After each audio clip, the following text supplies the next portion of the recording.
UK Time Out on Radio Biafra, AM, new faithful across the United Kingdom, enticing analysis by the People's Parliament.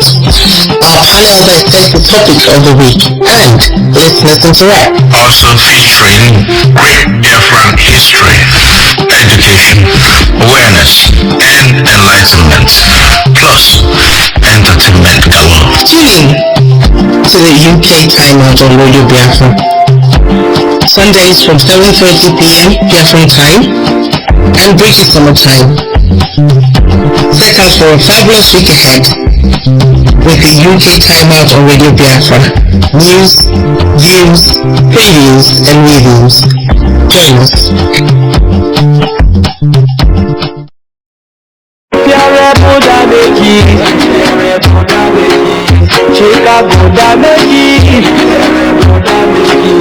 America wonder, man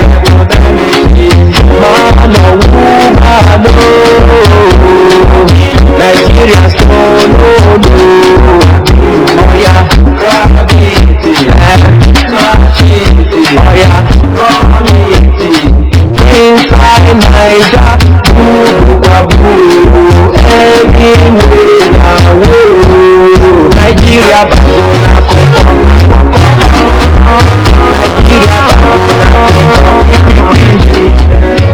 Welcome to the UK Time Out on Radio Biafra. My name is Ikechukwu Izumokoro Ichie Mwachinemere. I'm your host. Ichie Mwachinemere served indigenous people of Biafra as the United Kingdom National Coordinator. I hail from Onitsha, Ezinihite, Owerri Province in Biafra land. As usual on our program, we start with a word of prayer in the language of heaven. Chukwu okike abịa mapụrụ ime ihe niile, anyị bụ ụmụ gị agbakọ taa ụbọchị ụka, ụbọchị nkwọ, na-enye gị ekele na ebuli aha nsọ gị elu na-aja gị mma. Anyị agbakọkwa ịyọ gị mgbaghara mmehie ụzọ ọbụla anyị na-esila mmehie gị, na-ayọ gị amara, na-ayọkwa gị ngọzi gị pụrụ iche n'ebe anyị niile nọ n'otu n'otu. Taa bụ ụbọchị ahịa nkwọ, anyị na-ayọ gị eze ebube ka nkwọ kpọpụtara anyị ihe ọma niile nke dị anyị mkpa n'obi n'echegbu anyị, nke ịmazuru karịkwa ụka anyị mara. Ahụike, ogologo ndụ, ịhụnanya, ọganihu, akụ na ụba, ihe akụ ihe ewe, ọmụmụ, udo na ọṅụ, eziokwu na ihe ọzọ niile ndị ọzọ nke iji wee chọọ ụmụ gị mma. Anyị na-ayọkwa gị ka nkwọ a kpọgburu anyị obi ụfụ, asị, ekworo, anya ụfụ, adịghị n'otu, enweghị eziokwu. Kpọgburu anyị n'otu aka aha ndị ọjọọ niile, ndị ire anyị, ndị na-echere anyị ọnwụ, ndị anyị na-ata n'abụ n'obi ha na-ata n'abụ anyị n'anya, ka nkwọ kpọgbuo ha. Nkwa akpọpụtakwara anyị ihe nke anyị na-ayọ gị kwa ụbọchị ehihie na abalị, nwere onwe anyị, inweta ala nke inyere anyị nyere nna nna anyị ha na gboo ala Biafra, ka obodo kwuru chim nọrọ onwe ya, ka anyị nọ n'ime ya wee fee ego ofufe dịka ịkpọrọ anyị n'ụwa ijere gị ozi. Na-ayọkwa gị ka nkwọ kpọpụtara anyị onye ndu anyị Maazị Nnamdi Kanu, ọbụla dịka ndị ọjọọ ndị zuru na-echegharịta echiche na-etinye ọka ikpe ọzọ ga-eleba anya n'ikpe ya, onweghị ikpe o nwere ịgba gị ikpe n'onwe gị. Mee ka nkwọ kpọpụtara anyị ka o si n'aka ndị iro wee pụtawa, ka o sorokwa anyị dịka anyị na-aga gidigidi n'ike na ebube na-abụrụ ga-abụ nsọ inweta ala Biafra nke nyere anyị. Ihe ndị a na ihe ndị ọzọ niile nke m chetara taa na ndị nne chetara kwupụta, ka m na-ayọ gị n'isi ụmụ Biafra niile kpere n'eziokwu na ị ga-emezu karịkwa oke nyọrọ gị si n'aha nwa gị nwoke Yeshua HaMashiach. Ise ise ise ise. Ndị mmụọ ozi n'ibi n'igwe ha na-asị haleluya, ha na-asị haleluya. Jehova emerigo, Nimozi binigwe, Haneti hallelujah, Haneti hallelujah, Chukokikabia me merigo. Coming up next is our news base. After that, we go into the discussion of the topic of the week. How discipline is essential in liberation movement. I have a very distinguished panel here today with me to dissect this topic and look at the various ramifications as it pertains to our global quest for the actualization of the sovereign state of Biafra. We need discipline. Join us then. Stay tuned. As the war of extermination of Biafra was going on, many made a pledge, saying, we shall never ever become Nigeria. We shall never ever become Nigeria. Today you turn around preaching one, Nigeria. Today you turn around preaching one, Nigeria.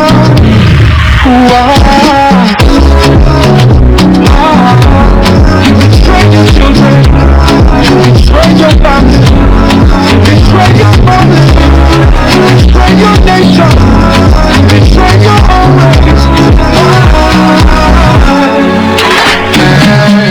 Good evening, Biafrans and lovers of freedom. You welcome to this week UK Time Out on Radio Biafra. I'm Mazi CJ with Wada Obi. IPOB leader Onyendu Nnamdi Kanu has written to the Chief Justice of Nigeria, Kudirat Kekere Ekun, for an urgent judicial intervention in his case as the Federal High Court Abuja. Mazi Nnamdi Kanu wrote to the CJN over the Federal High Court Chief Judge refusal to withdraw the case from the recused Judge Justice Binta Nyako and reassign it to another judge, stating the purpose of this communication was to most respectfully request the CJN's prompt administrative intervention, directing the Chief Judge of the Federal High Court to abide by the law and assign this case for a trial to a court that possesses the requisite jurisdictions. IPOB worldwide leadership has backed Mazi Nnamdi Kanu's opposition against the further precedents of Justice Binta Nyako on his case versus the federal government of Nigeria. IPOB Media and Publicity Secretary Comrade Emma Powerful issued a press statement backing our leader and condemning the conspiracies and disregard for the rule of law by Justice Binta Nyako, the Chief Judge of Federal High Court and the Chairman of Nigeria Body of Benchers, stating the trio are hell-bent on destroying what is left of the integrity of Nigeria judiciary. Good evening and welcome. Former Nigerian military ruler General Ibrahim Babangida has stated that the 1966 coup led by Major Chukwuma Kaduna Nzogu was not an Igbo coup, flaunting long-standing claims of the Igbo ethnic motivations. Babangida further confirmed that the coup plotters wanted to make Obafemi Awolowo Prime Minister, but were crushed by another Igbo man, maintaining that the coup was not driven by Igbo ethnic interests, adding that Nzogu, who was born and raised in Kaduna, spoke fluent Hausa and identified more with the Northern than Igbos. Babangida revealed that coup had a nationalistic intent, with its leaders believing they could reform Nigeria, insisting that the primary objective of the plotters were to release Chief Obafemi Awolowo from prison and install him as Prime Minister. IBB emphasized that the involvement of the officers from the different ethnic backgrounds, including non-Igbo officers, such as Major Adewale Ademoyega, Captain Ganiyu Adeleke, and Lieutenant Fala Oyewole and Ola Faniha, further invented the claim that it was an Igbo-driven coup. Some senior Igbo officers were also victims of the coup, such as Lieutenant Colonel Otto Chinyere, Unebu, who was executed by fellow officer Major Chris Anufo. The January 1966 coup was crushed by another Igbo officer, Major John Obienu. Babangida has received some commendations of sort for his bold asserts that the January 1966 coup d'etat was not an Igbo coup. Ohaneze said this was a historic, courageous acknowledgement that stands as a crucial milestone in altering the anti-Igbo narrative. Mixed reactions have equally greeted the demand of unreserved apology and 10 trillion compensation from President Tinubu on behalf of Nigeria. IPOB UK National Coordinator Chief Ikechukwu Nwokoro has reminded Ohaneze youth for such laughable monetary demand. Chief Nwokoro said, "We shouldn't equate the generalization, intention, programs and genocide with any amount, even the most valuable international currency." The UKNC said Igbo should be demanding justice, equity and tranquility, which must include restoration of Biafra and peaceful neighborhood treaty, as no amount proportional for lives of innocent Igbos and other Biafran gruesomely killed during the pogroms and genocide. Nor could Nigeria ever fully pay for heinous collateral demands, including falsehood fabrication and blatant lies against Igbo and other Biafrans before and during and after the war.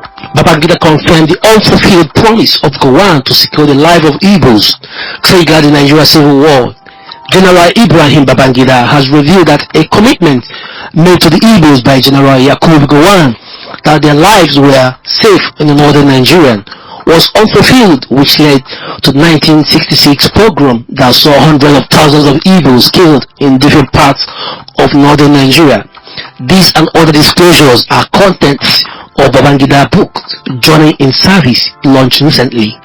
The former military leader pointed out that the July 1966 emergency of then Lieutenant Colonel Yakubu Gowon as the new head of state and Commander-in-Chief of Nigeria Armed Forces marked the beginning of the tension between him, Gowon, and then Lieutenant Colonel Emeka Ojukwu. Babangida said that Ojukwu had, in a broadcast from Enugu, rejected Gowon as he insisted that in absence of agreeance, Brigadier Babafemi Ogunipe, who at that time was the most senior army officer, should be the head of state, almost simultaneously with the deliberation of the leaders of thought taking place in Lagos. Perhaps the most horrific case of Igbos occur in different parts of the northern Nigeria on September 29, 1966. Biafra's persuasion has continued to clamor for Yakubu Gowon to make categorical comments on what actually transpired between July 1966 and January 1970. They have an even suggestion for Gowon to write and launch his own book about the genocidal war against Biafra. The indigenous people of Biafra, IPOB, worldwide have addressed the whisper of new state creation, stating that the movement does not support the creation of new states. IPOB says no to the new state creation proposal that would include the Biafran region. They made their position is clear. They do not want our region to be further divided. Instead, Ndi Igbo should seek for our Igbo brothers and sisters, villages, clans, and entire region in Kogi, Benue, Ondo, Akwa Ibom, Cross River, Rivers, and Edo states to be reintegrated into Ala-Igbo. The Nigerian government can create as many states as they wish within their Nigeria. while Ndi establish an independent state of Biafra. What Ndi want is a peaceful and democratic exit from Nigeria. That is why IPOB is calling for a referendum date from the Nigerian government so that Biafran can decide their fate, whether to remain in a dissolution united Nigeria or to exit into an independent state of Biafra.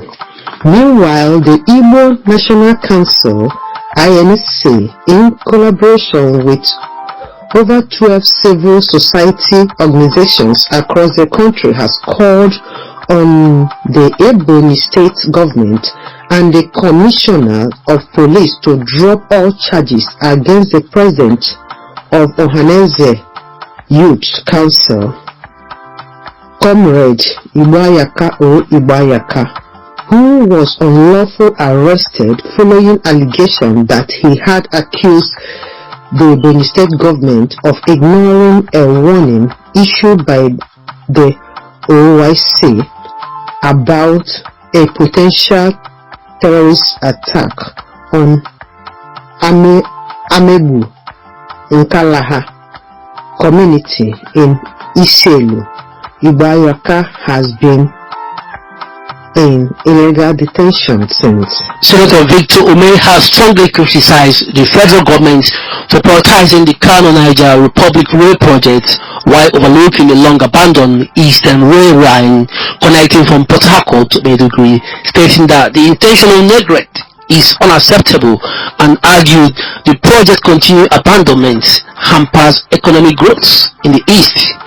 IPOB leadership added that this infrastructure marginalization is another confirmation that Nigeria state has denied Ndibo citizenship. The area Ndibo realized that our hope for survival and prosperity lies in an independent Biafra nation, the better. Last week, an IPOB press statement emphasized that Ahmed Bola Tinubu has shown disdain and ethnic hatred against Ndibo has drastically increased. IPOB leadership also disclosed that Enugu State Governor Peter Mba sent a delegation of traditional rulers to Sultan of Sokoto to beg him that they want to live in peace with the Fulani people, irrespective of all the killings and tribal tension going on in their backyard. The Iran royals want the Sultan advice on how to accommodate his Fulani people in Igbo land, as well as to beg him to ask his people to forget about the civil war. His Royal Highness Igwe Sire Anogo Ugo, one of Umobu Autonomous Community and the chairman of Igbo North Traditional Leaders Council, in company of other traditional leaders, are part of delegation sent to beg the Sultan of Sokoto Mohammed Saeed Abubakar Ture with Sokoto State Governor Ahmed Aliyu present when these shameless Igbo traditional leaders made the plea. Fire gutted Lapido and Orode Onirin markets in Lagos on the midnight of last Tuesday. Properties and goods worth billions of naira belonging mostly to Ndibo were destroyed. Fulani terrorists masquerading as herdsmen killed a staff of Federal University of Technology Railway, popularly known as Amala, along Ihagwa Nekede Road. IPOB leadership has praised Iyamufu women for staging a massive peaceful protest against the insect attack of murderous Fulani terrorist herdsmen in and around the communities. Women drove from 7 autonomous communities, blocked a 2-kilometer stretch in Kalago, Ayamufu, Ikem Obolo Afo Federal Highway in Enugu. The women accused their state government for romancing Fulani killer squad. Enugu State Governor Peter Mba should be dealt with fast by Biafrans for colluding with Fulani oligarchy to allow marauding killer herdsmen to overrun the state, killing, maiming, and raping innocent indigents.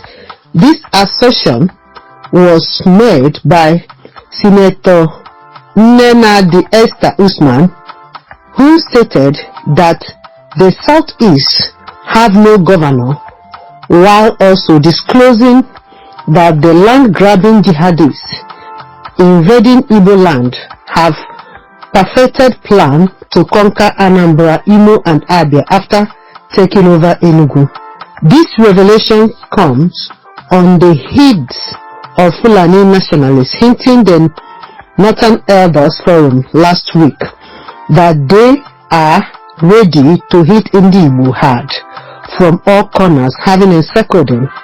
This planned Fulani attack are believed to be contracted to Asari Dokumo deadly militants.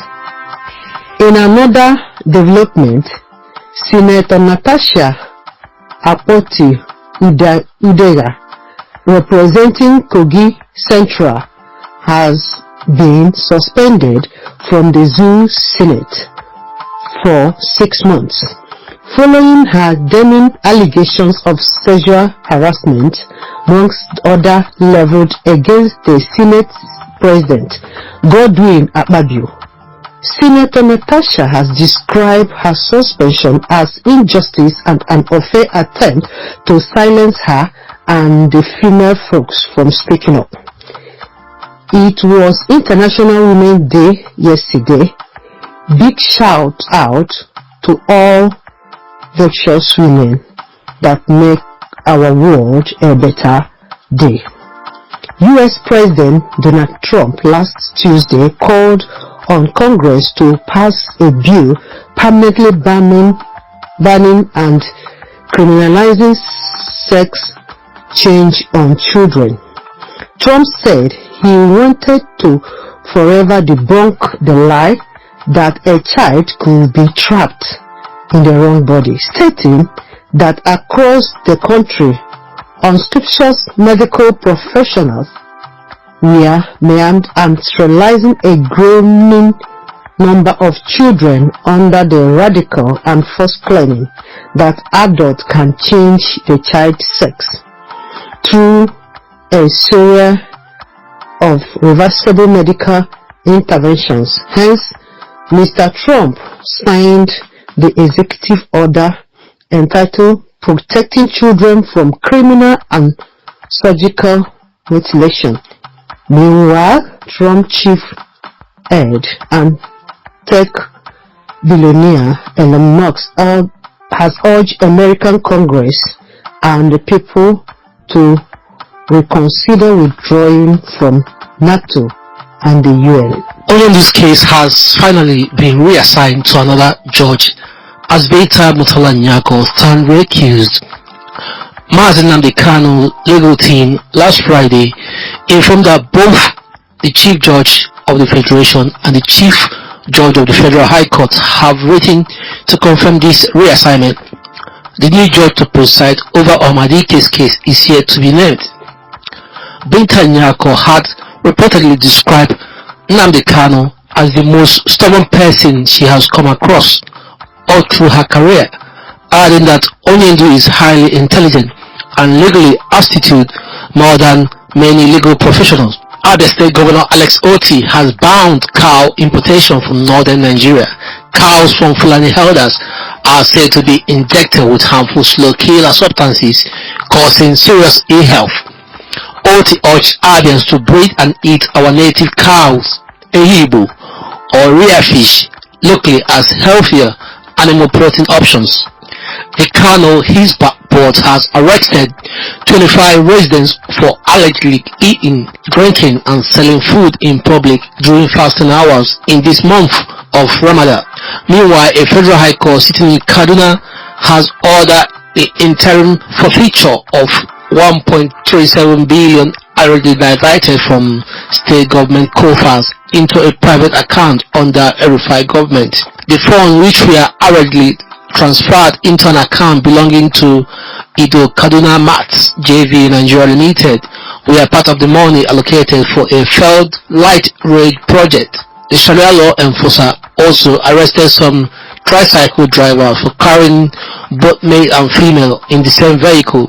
Bishop of Sokoto Catholic Diocese Matthew Kuka has said that the Northwest Zone has become a massive crime scene where the government was busy implementing discriminating religious law.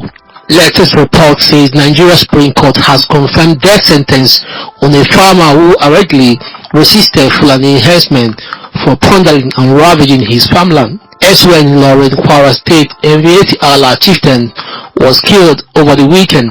Former Kaduna State Governor Nasir El-Rufai has declared that Biafra will have defeated Nigeria if not for the role played by some South-South leaders like Edwin Clark, Ken Saro-Wiwa, who sabotaged Biafra to ensure Nigeria remained one.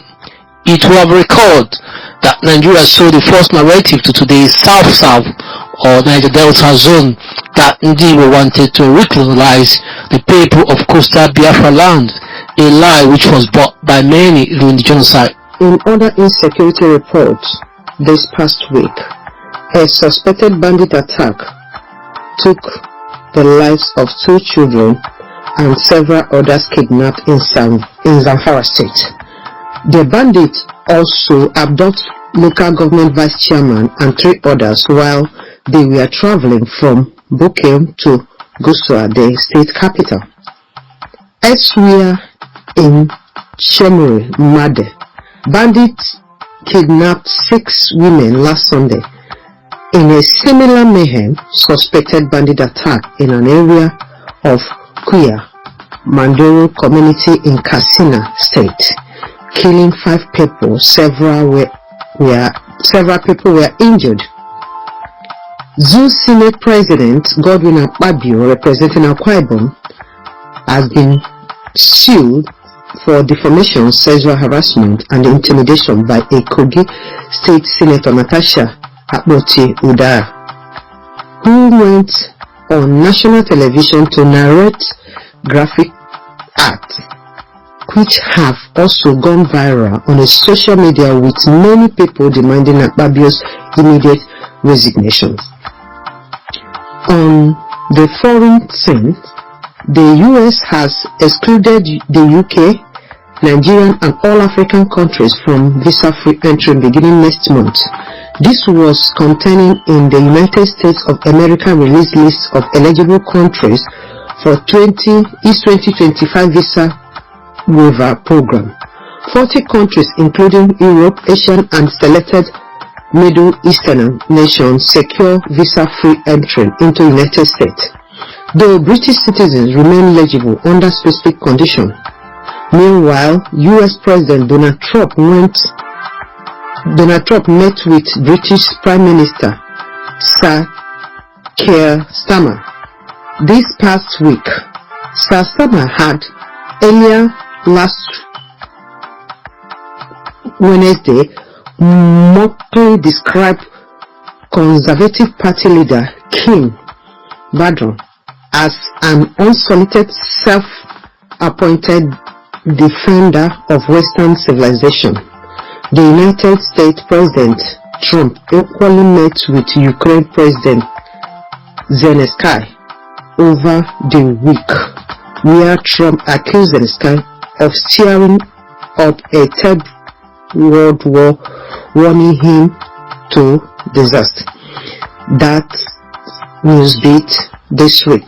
The UK time out continues. Stay tuned.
Ready National Coordinator of United Kingdom.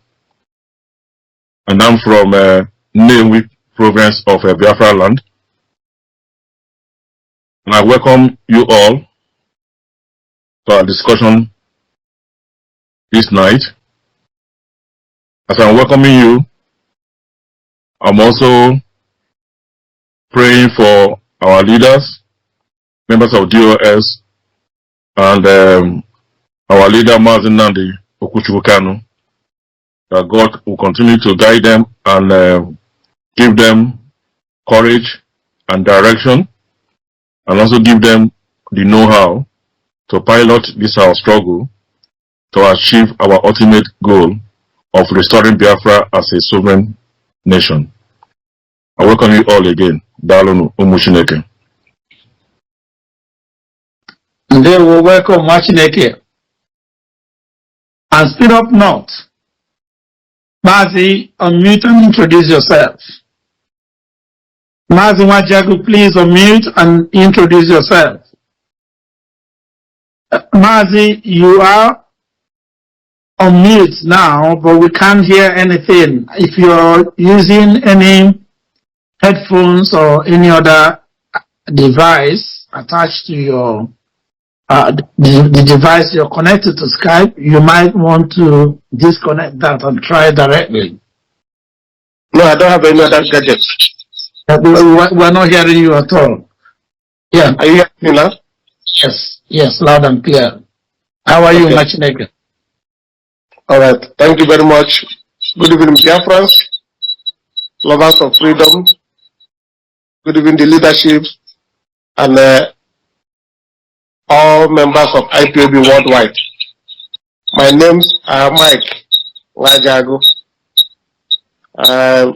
I'm reaching you from northwest of England, Liverpool to be precise. I say stay tuned and welcome to the program. Day one. There with Machineke. I don't know who has any other device on. If you could kindly kill the audio or completely disconnect that particular device. We're having a bit of a technical issue, but we'll overcome it. As I said on the intro, Onyendu always told us that without discipline, we are nothing. But when we have discipline, we are everything. And because we are more than something, and Biafra restoration is indeed better than anything, we must embrace discipline. We must be disciplined within the movement and even without. So, don't take it, but let me begin with you. As usual on this program, we try to dissect every topic as elementary as possible, trying to define it. I know for sure discipline entails a lot, including sacrifices, obedience to orders and rules, self-control, self-denial, willpower, and ability to keep to instructions. But would you please kindly put into context definition of discipline within our liberation movement? Thank you, Chief Nice. You know, I'm a follower of Martin Luther King, and I read a lot of his work. So I will start by explaining what he said at one time, that we must forever conduct our struggle on the high plane of dignity and discipline. What is he trying to say here? He said, even if we are faced with perceived injustice, we must always maintain integrity and self-control. Before I go on to, give a general definition of, specific definition of discipline as relating to IPOB, I want to also quote Aristotle who said, through discipline comes freedom. Through discipline comes freedom. And also the former president of the United States, President Roosevelt, who said, with self-discipline, almost anything is possible. These quotes that I have given highlight the place of discipline in anything anybody or organization is trying to undertake. To be able to explain what discipline is, we must always remember that IPOB is a unique freedom fighting movement with its unique structure and method of operation. So, in anything we are doing in IPOB, we must recognize the fact that there are specific laid down processes, procedures, and practices that guide whatever we do. And those processes and procedures and practices actually form the pillar that will ensure that the movement survive, and not only survive, grows, and also succeed in the set out goal.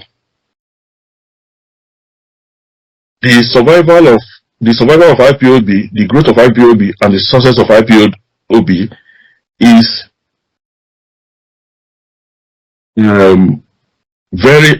is hinged on absolute discipline, which is itself anchored on the IPOB mantra of command and control.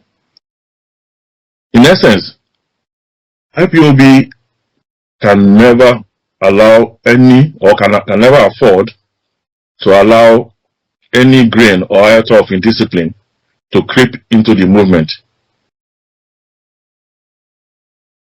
It is a no-no for me, and it should be a no-no for everybody in IPOB. The success that IPOB have so far made is mainly because it has remained a disciplined movement. IPOB has faced, various assaults from all corners, both within and outside Nigeria, but we have remained strong and largely successful because we are, disciplined. Because we all know that we are faced by formidable arrays of enemies that we are up against in this our quest to restore Biafra as a sovereign nation. So, discipline is all we have, as Mazen Nankan often says in many of his broadcasts. You understand? So, discipline is all we have. So, Thank you very much for that. Okay. So, the way I should define IPOB, I mean discipline in context of IPOB, I just explained the importance of it. But to now put it in a simple definition way, I would rather approach it by actually explaining what indiscipline is, which is in itself lack of discipline. You see, indiscipline is simply defined as not obeying rules or code of behavior. To bring it home to IPOB, I would simply say, when we in IPOB fail to obey our rules and code of conduct, which we are under oath to obey, and I believe the key in IPOB, or what form the basis of our discipline, is the mantra of command and control, and also our oath of allegiance and the code of conduct. So I think these are the basis at which we can, understand what lack of discipline is. If we don't stick with our oath of allegiance and we don't obey the code of conduct or constitutional authority or internal structures of IPOB. I think that's how I explain discipline or indiscipline regarding to our movement IPOB. Thank you. Thank you, Doc. Thank you, Dr. Ekekwe. That is very, very clear. In fact, as you were defining it, it just drives it home to the concept of discipline in terms of visualization or creating a scenario.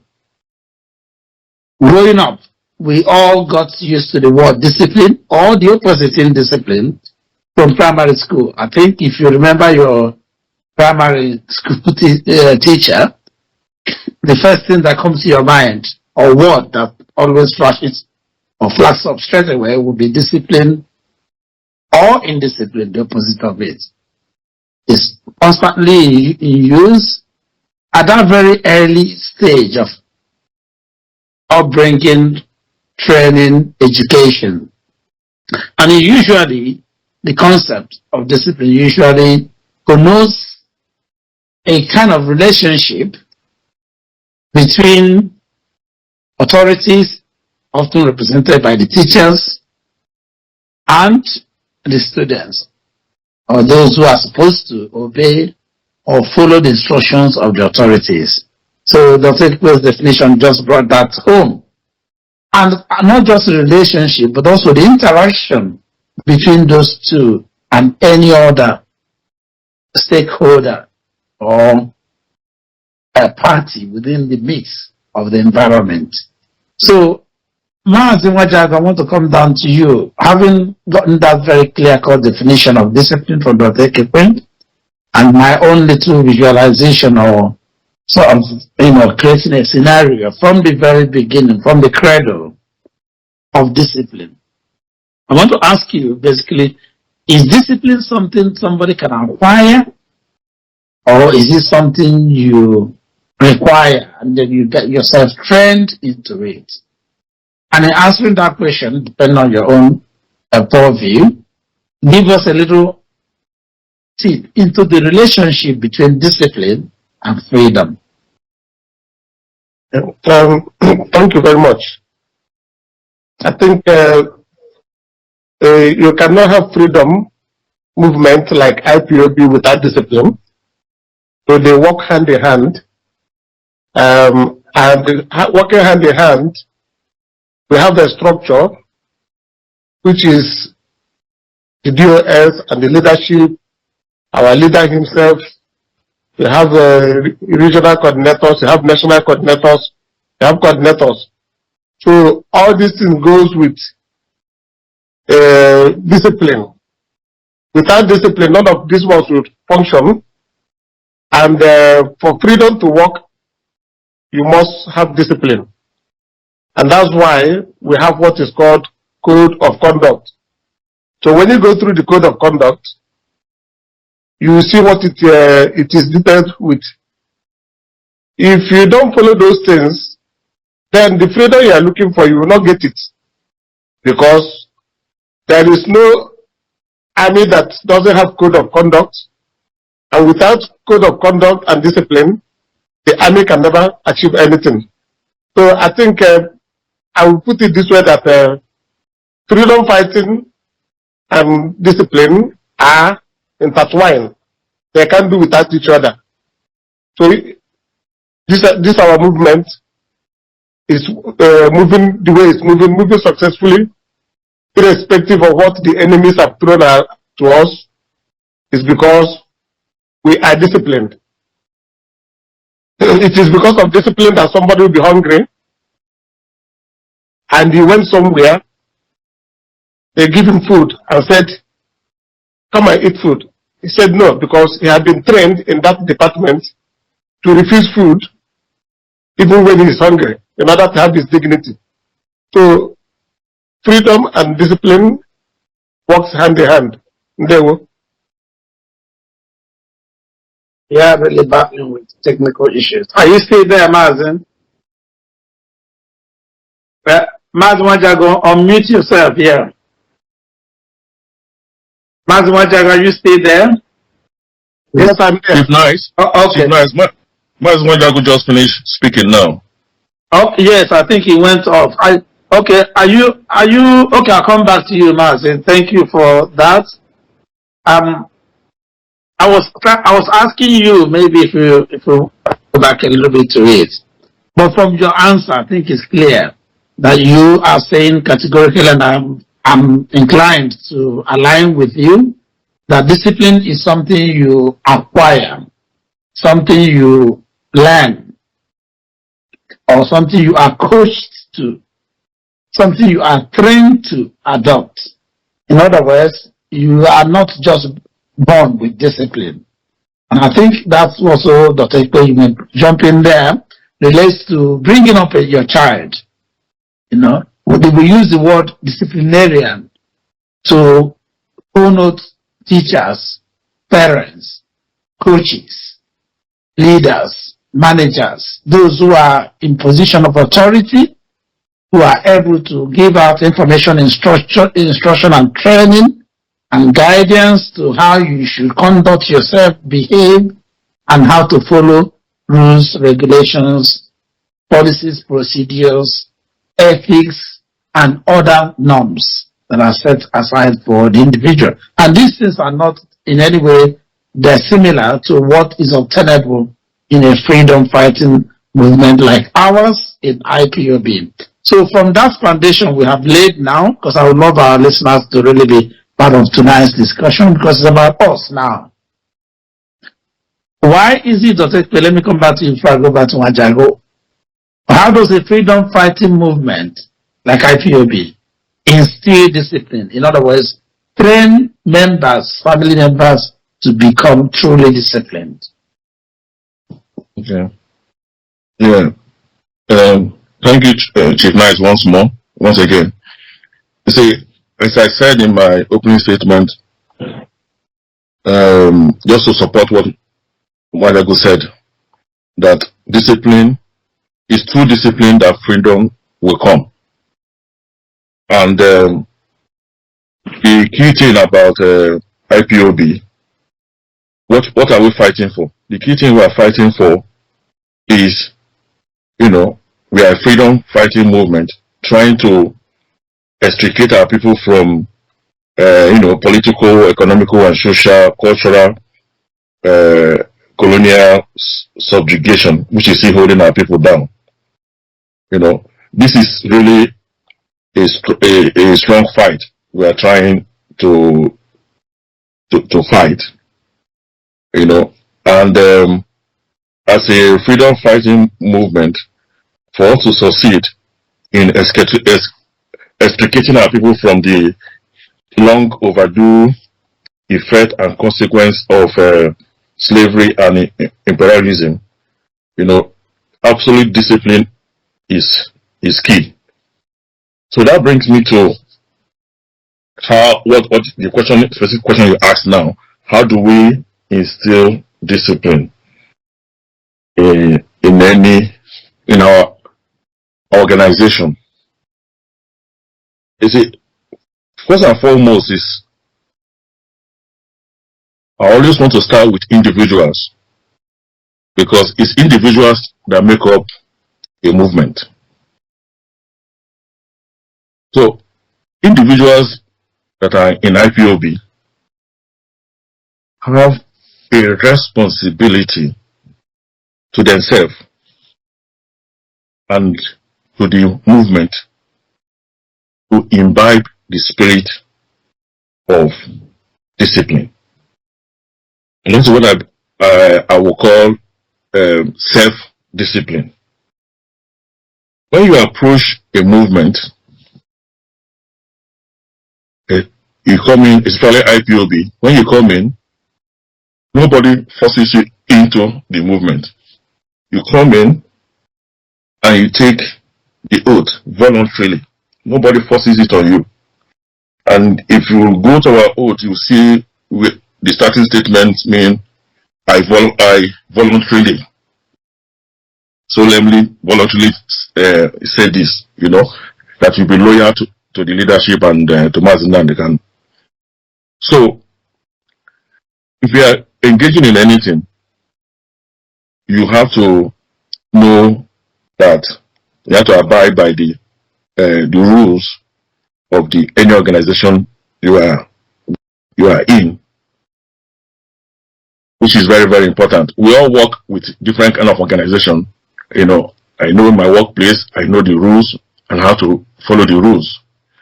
So, even in a civil environment, following the rule, or let me say, is even less stringent than the kind of movement we find ourselves in.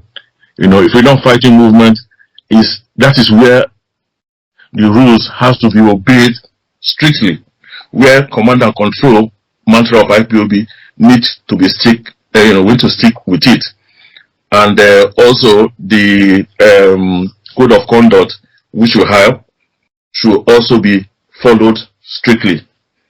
So the first responsibility is to every individual of IPOB to be self-disciplined, to always reflect on the oath you took, always reflect on our code of conduct, always reflect on our mantle of IPOB one family, because all these things are very important.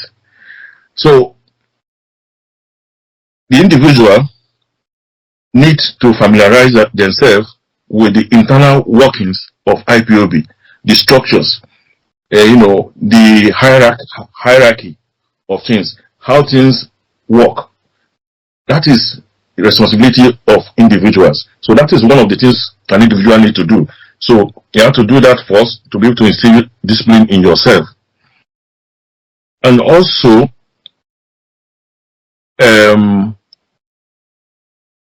every individual has to also appreciate the fact, as I said earlier on in my opening statement, that IPOB is unique, and it has laid down procedures, processes, and practices that is unique to IPOB.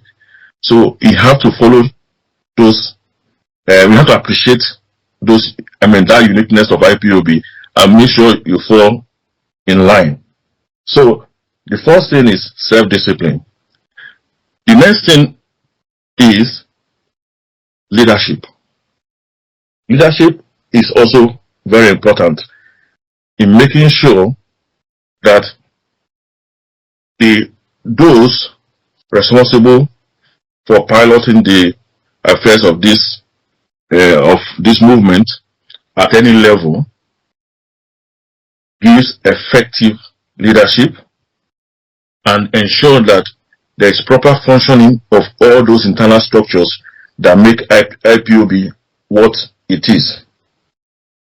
I must also state at this point that no human being is perfect, so we would not expect anybody at any level to be perfect, but we should all try to aspire to be perfect. But no matter our imperfection, we should make sure that if you are a leader, that you maintain discipline. And the best way to maintain discipline is by showing good example. It should be not follow what I say.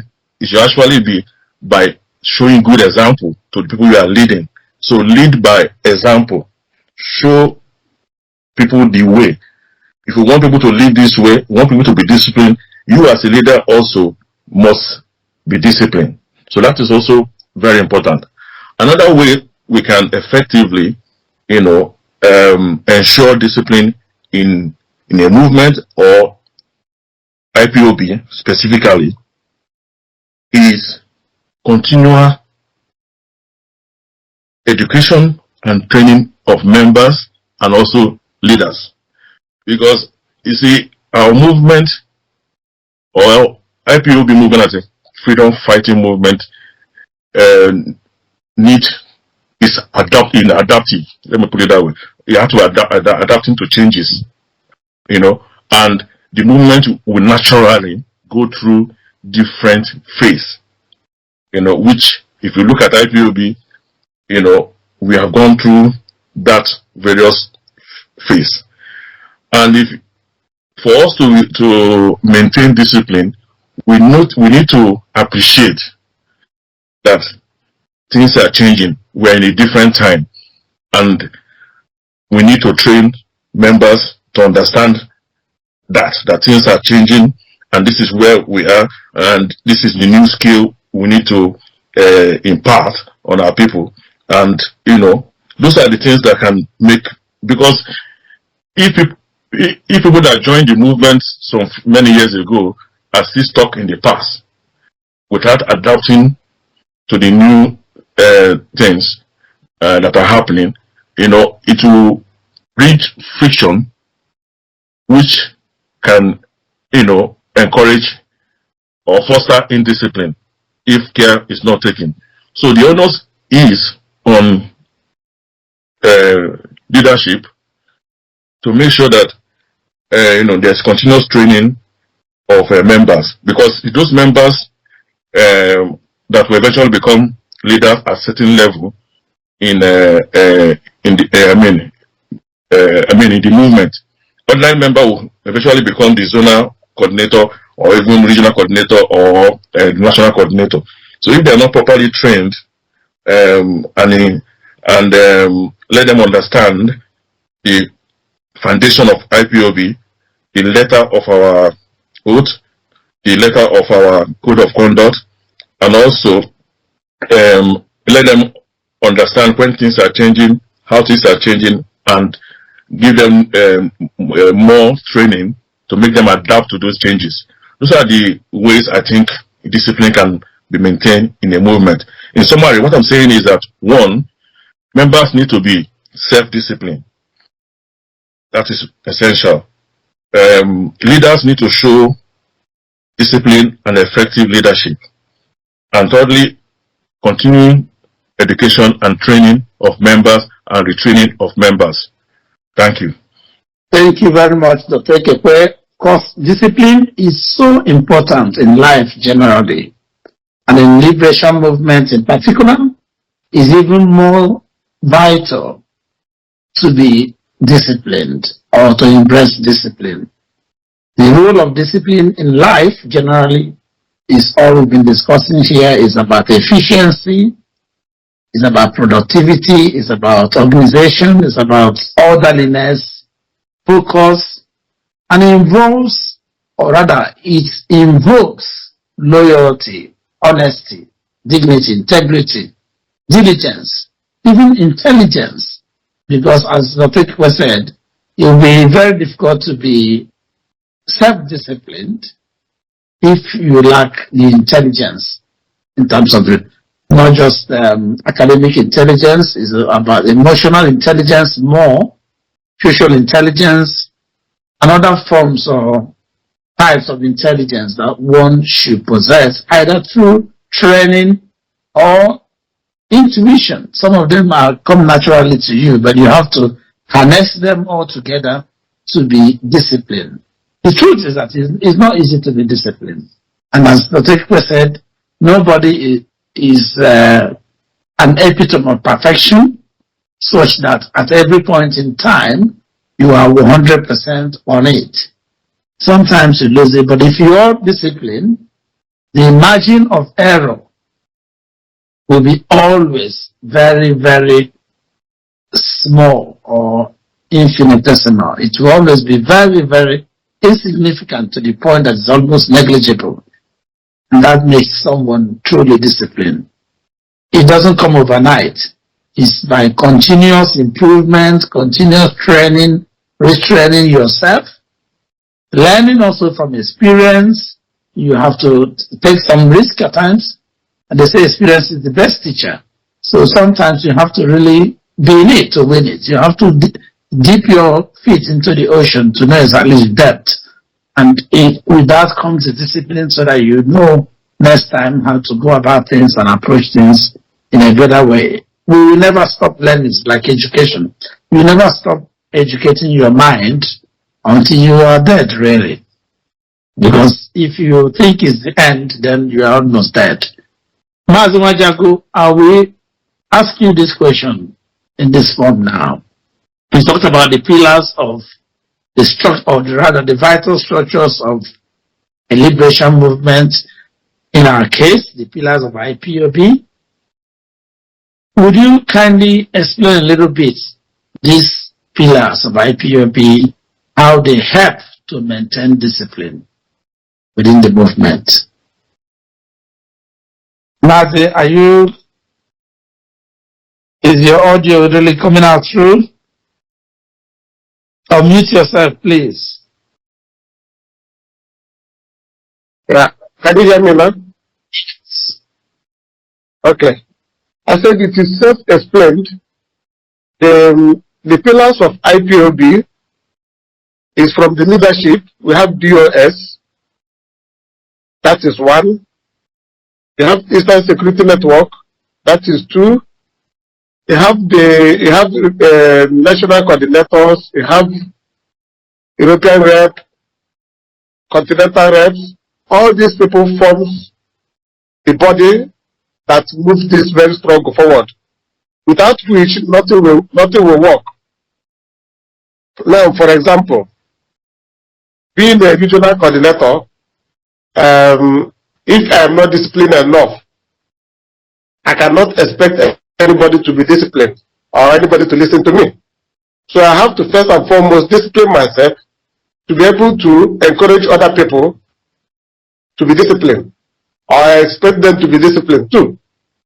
So the bodies, the DOS, is the one that is moving everything forward, and when they say something, we must listen to them. And because we are all working hand in hand, we are disciplined enough. That's why the DOS can be able to do their work. Because we are disciplined enough, that's why the continental reps can be able to do their work. Because we are disciplined enough, that's why our leader Mazi Nnamdi Kanu can be able to do his work in his own department. Because we are disciplined enough, that's why the national coordinators can be able to do their work. So you can't remove these four pillars from doing the things. And the Eastern Security Network, if they are not disciplined enough, they will not be doing what they are doing. So these are the four pillars, or the pillars that is holding IPOB, upon which IPOB is built. And with the discipline, everything is working well. So I think there is no other people we needed than this four. Thank you very much. Thank you, Mazi. Thank you. Let me just add that also, you got it spot on. Let me add also the media. More specifically, the media warriors, very important and crucial in the structure of the pillars of our movement. And now, you highlighted it there. Where there is structure, which naturally breeds discipline, and all of a sudden, people begin to go out of the structure to operate, or walk outside the confines of the structure to obtain their instruction, even commands. I'll give you an example. As soon as Onyendu was criminally kidnapped in Kenya in June 2021, an extraordinary rendition to the zoo, we started seeing crack in the body, the movement. Maybe not, it's not the structure, but the movement. We all know what happened. We all know also how some people, for example, within the media space, under the auspices of our great movement, IPOB, started operating like laws unto themselves. We also know that within the movement, the impact of infiltration in its wake, bringing in subordination. As rightly said, within that structure, you now see family members disobeying orders from the hierarchy and choosing to operate or exist as it pleases them. We know a very, very repugnant phrase that has come into the movement in this time until Onyendu comes out, and how that has also affected us. Dr. Kikwe, let me revert this to you. I'm sure you can relate to this a little epilogue I gave about discipline and its opposite or counter, which is indiscipline. So what actually breeds indiscipline within a freedom fighting movement?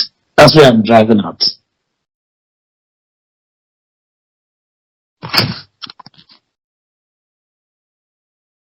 Doc, I'm directing this question to you. Of course, Mazuma Jagu will still chip in, because it's important that we know what breeds indiscipline, especially in the freedom fighting movement that's supposed to have the highest standard of discipline and maintain same.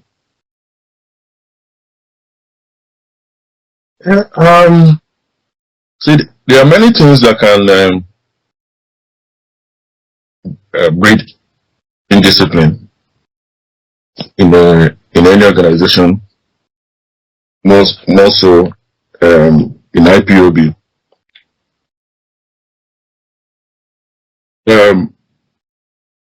Whatever happens, we need to look at. I always like to start from individual. Okay, individual first before we go to the group. You see, first thing is, it's possible that people have a different motive of joining any organization. Especially, let me make it specific, IPOB. You see, the mandate of IPOB, which consistently, right from the inception, is for us to restore Biafra as a sovereign nation. You see, that is our primary goal. And that's why we, and I like this, your new, I won't say it's new mantra. At the beginning of this year, you said you prefer to be using the word movement rather than struggle to describe our IPOB movement. And I kind of like that. The reason why I like that is because, you see, the word movement, to move, means we want to move from point A to point B.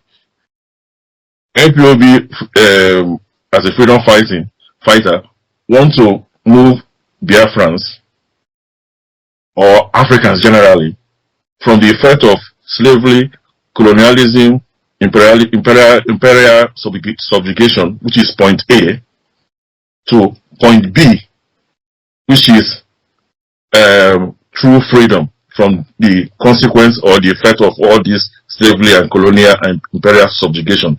You see, we need to move from A to B. And to move from that A to B, it's essential that discipline is the bridge to move us from our goal to success. Okay. It's key that we understand this. So if you understand the importance of our mandate and you come into the organization, you will know that this is a very difficult task of undertaking. And that should naturally make anybody that understands the difficult tasks we have at hand to maintain discipline. You see that? So if you understand the mandate or what the organization is all about, it will tell you to be disciplined. But if you come into an organization without actually understanding the task at hand, then you are likely to be indisciplined. They are likely to breed indiscipline. 2, if you come into the organization with the wrong motive, if you come in and they tell you this is the task we want to do. We want to move from point A of lack of freedom to point B of true freedom. It's a difficult task. We need to be disciplined to achieve it. And you come in, you understand that is the task. But for you, you came in maybe because you want to be popular. I don't know. Maybe because you feel it's to give you opportunity to make money. There's no money in IPOB to make. There's no money here. You put money. So, or you feel you are coming in there to show you can speak grammar, or you can in whatever, or any kind of selfish reason that is not in line with the IPOB tax. You are tend to be disappointed, and if you are disappointed, it breeds frustration and indiscipline. So that is on the personal level. Some people come into this organization with the wrong intention or with the wrong expectation. And of course, as we saw recently, some people came to sabotage what we are doing. So some people came here purposely to oppose us, so they infiltrate. So those that infiltrate us are likely to be indisciplined. And that is we all know how the autopilot people came in through the back door, or through the window, or through whatever, pretending to be part of us. But our leadership and IPOB, the people that are born for this struggle, quickly identified them and isolated them and dealt with them decisively. So, but you can see that autopilot, infiltration actually, breed indiscipline into the movement. But we can't say it didn't have any effect at all on the movement. But we dealt with it decisively and rightly. So what I'm trying to say in essence is that indiscipline can also come through infiltration. People that come to sabotage you, so they can also breed indiscipline. So there are so many other things on the personal level that can make people to be indisciplined. If they are not properly trained, they can also be indisciplined. And some people, for some personal reasons, for personality traits, can make them more prone to indiscipline than others. So there's also a big issue of the person's personality can also contribute to that. So that is on the personal or self individual level. On a collective, on a organizational level, there's also some issue with the organization that can foster indiscipline. And that is, for example, if the leaders of the movement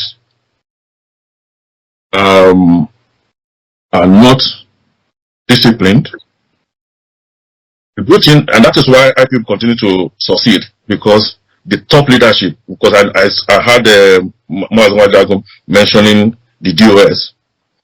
This struggle is solid because DOS, which is the highest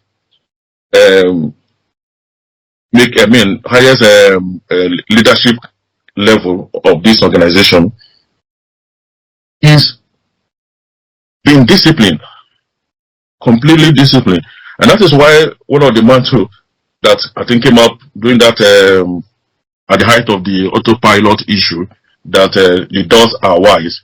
I completely concur with that mantra, because if the doors are not wise, if the doors are not disciplined, this struggle will not have survived the assault, especially in the last 3-4 years, because a lot of things were thrown at it. Why we are here today is because DOS was disciplined. So, if every leadership level can maintain that leadership, that kind of, take example from the top leadership, and allow that discipline to fester down to every level of leadership, then it will be difficult for indiscipline to fester into the organization.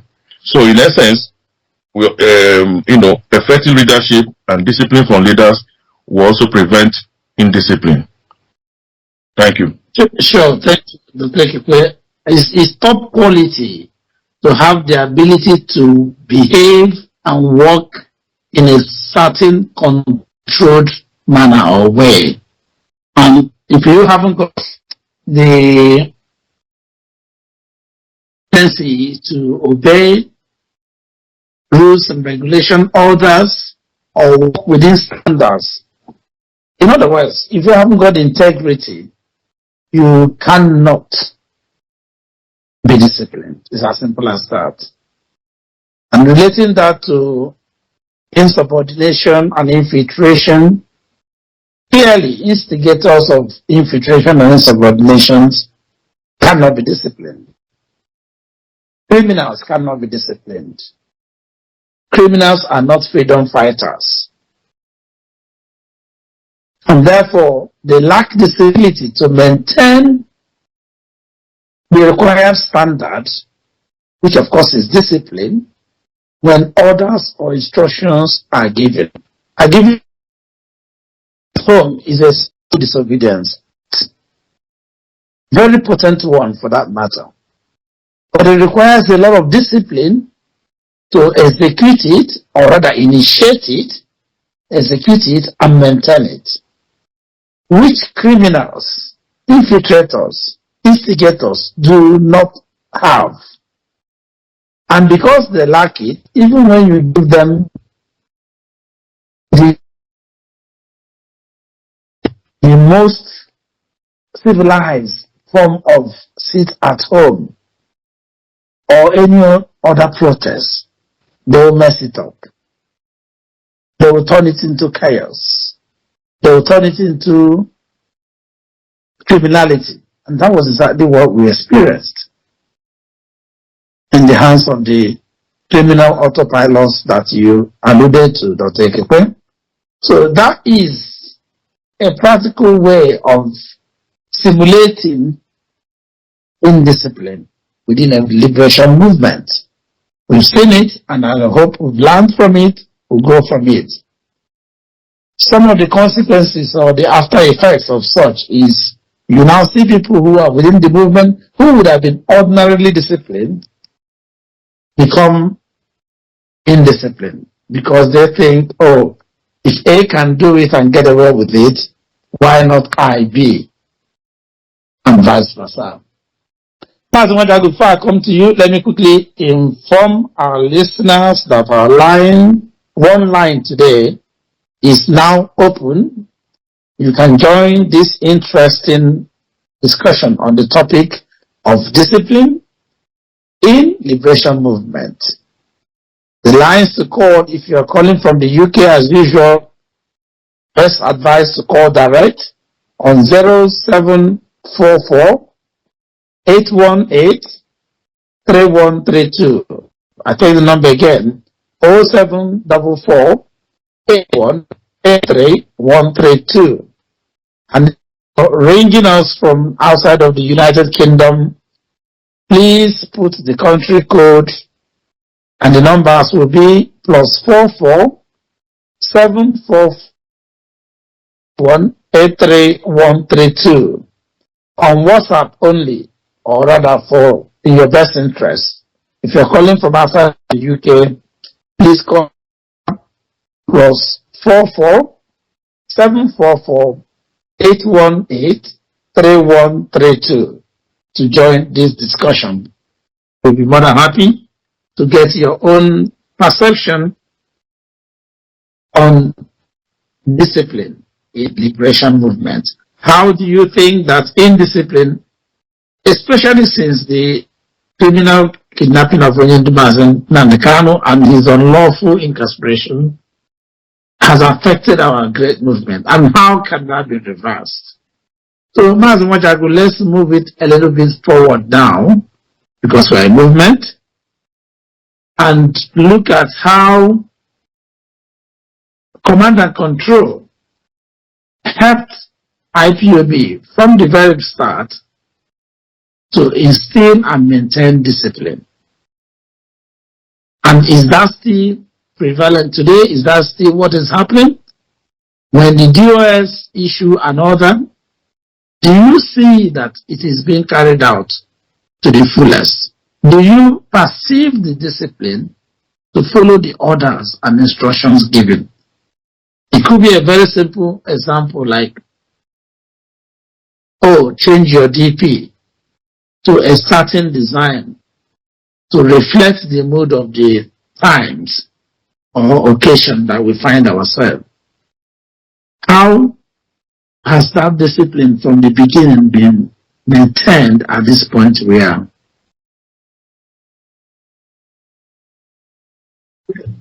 Thank you very much once again. Yes, I want to first and foremost thank all Biafrans worldwide, most especially those at home, for their steadfastness, for listening to the leadership. I will say yes, that our people are listening to DOS, but not, they do listen to DOS, they listen to the instruction, they follow the instruction, but some few of us, I must confess that some of the leaders are not actually cooperating the way I expected it. For example, when the leadership, the DOS, give instruction that 30th May is coming, that we need to change our picture profile in everywhere on social media. I see that it is difficult for so many people to do. Some people, when I say many people in the leadership are not doing that. This is best known to them. But I know that doing that is showing discipline and at the same time sending message, because anybody who comes across your timeline will see the same picture profile. You go to another place and see the same picture profile. He will say, he will then start thinking, if he doesn't know about IPOB or Biafra movement, he will start saying, why is this picture everywhere? And the person will then begin to research and will find out exactly what we are doing. So it is important that our people understand why the leadership always says, change this profile to this picture, or change it back to this picture, or do it this way. In that aspect, we are not doing it 100%. And I wish and I pray that henceforth that people will begin to understand why those things are happening in that way, why such instruction was given. And from those instructions, for example, if you go to Twitter or X, currently X, you will see that you can easily identify the autopiloters, the agent of the zoo called Nigeria, from those things, because their picture profile will first and foremost say, this person that is talking this way, his comment is somehow suspicious. Then you click on his profile, you see that his profile is not in tandem with the instruction given.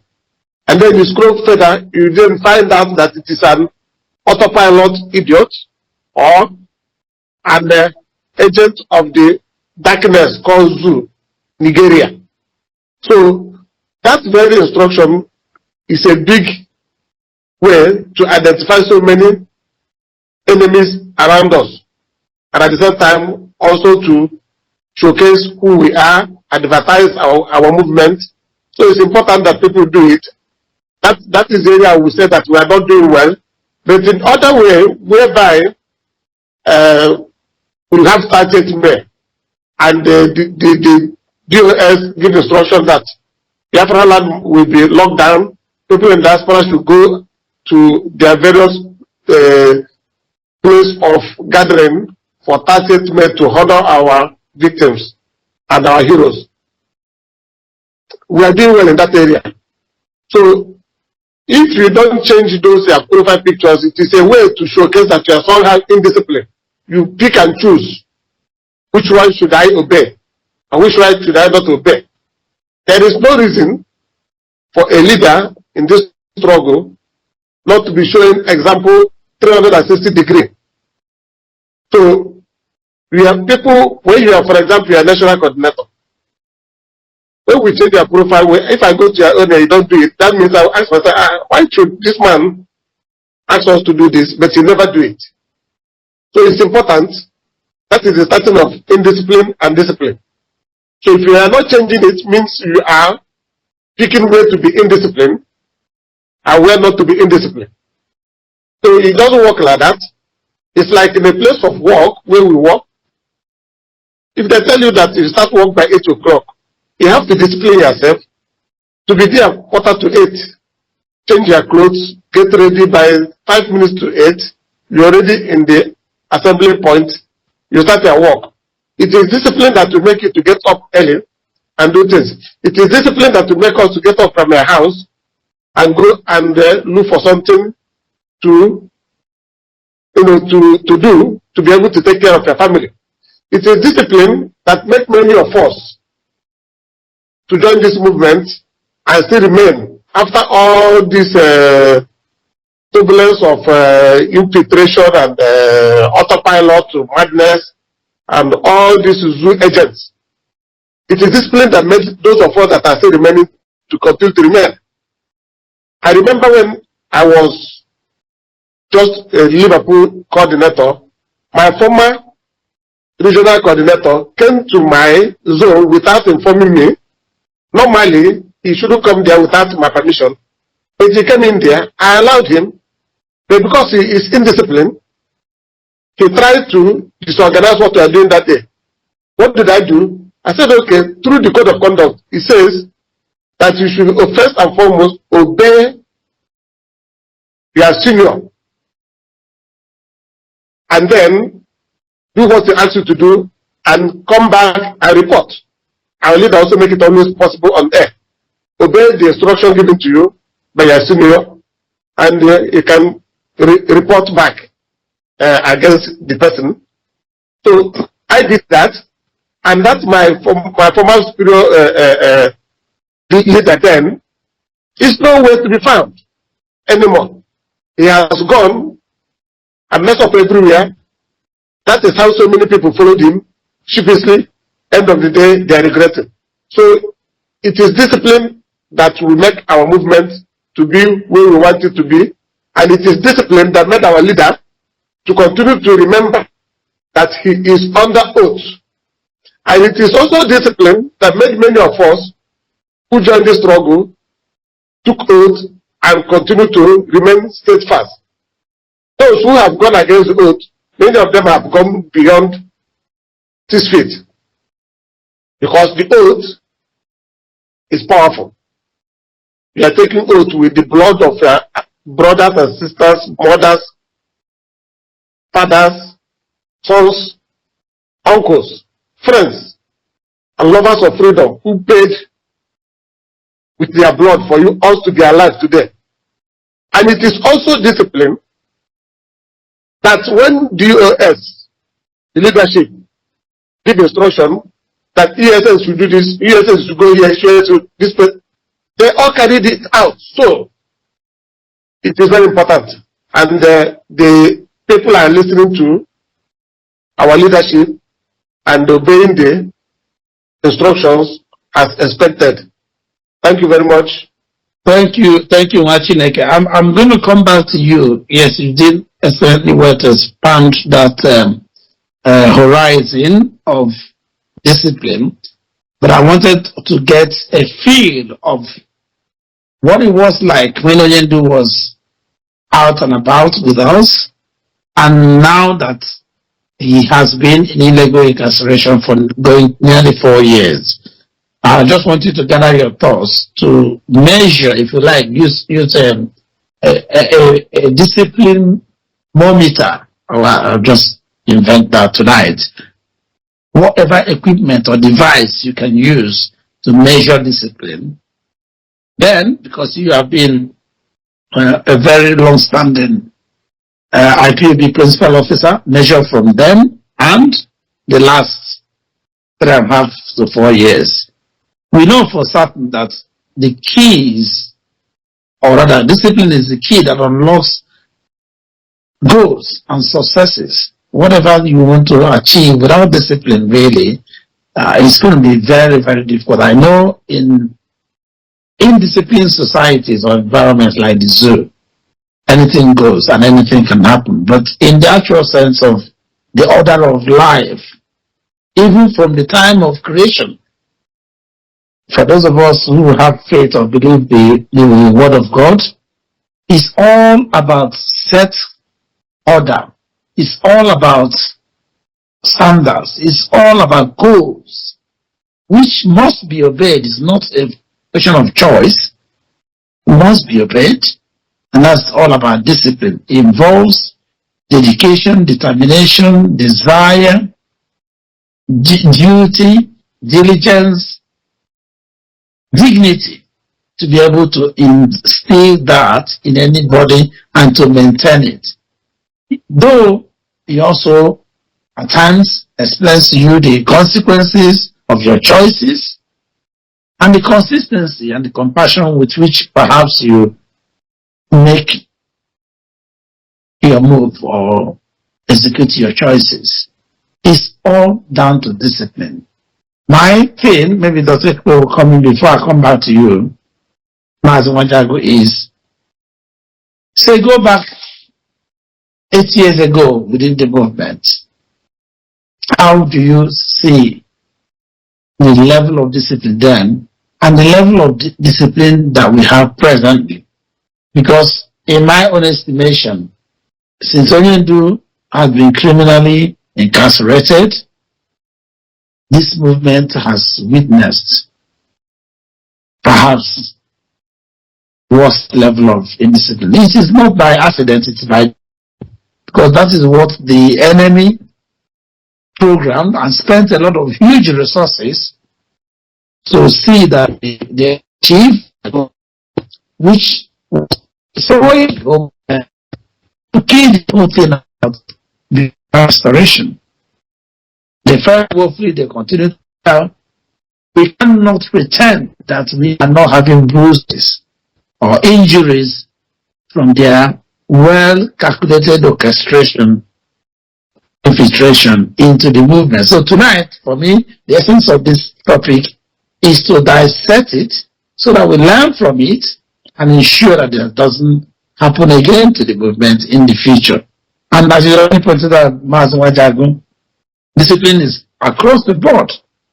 It's not for only leadership to be disciplined and the followership is not. No, it's across the board. My thing is, how has that affected us? And how can it become? Dr. Kipo, please, if you can comment, how do you think in the future? Most likely, not because Onyendu comes out, that is my worry. A lot of people, we want the Onyendu out, start the pretense, start the eye service. And there's a lot of it in human nature. It's not only in the IPOB. Even with the leadership, people do pretense and eye service. And that is not discipline. So we need to ensure that there is genuinely an attempt to curb indiscipline so that even before Yendu comes out, and while he's here with us, there is a genuine code enshrined into our DNA that is discipline. So how can we curb indiscipline? Okay. Down. See, I still believe that despite what has happened to IPOB in the recent time, IPOB still remains a highly disciplined organization or movement. Even our adversaries who have specified to this fact. You know, recently, I think the Chief of Army Staff, Major General Musa, said it. See, if we read what he said about IPOB, he said we are highly disciplined, highly sophisticated, we know what we are doing, we are careful. So, if you look at that description of IPOB by who you will consider a chief adversary of us, you will know that IPOB has remained largely a highly disciplined movement, and that explains why we are still here, and that explains why we have made our success so far. See, IPOB is also structured in such a way that if you are indisciplined person, if you lack integrity, you know, if you have questionable character, the system has been designed in a way to expose you and bring you out. Because if you look at over the years, at various points in IPOB, people have been, the system have thrown people out, even people that you don't expect.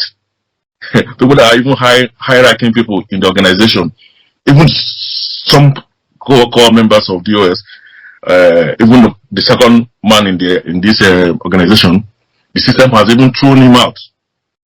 So the system has a way of, you know, regulating itself. It's because of the way IPOB is structured.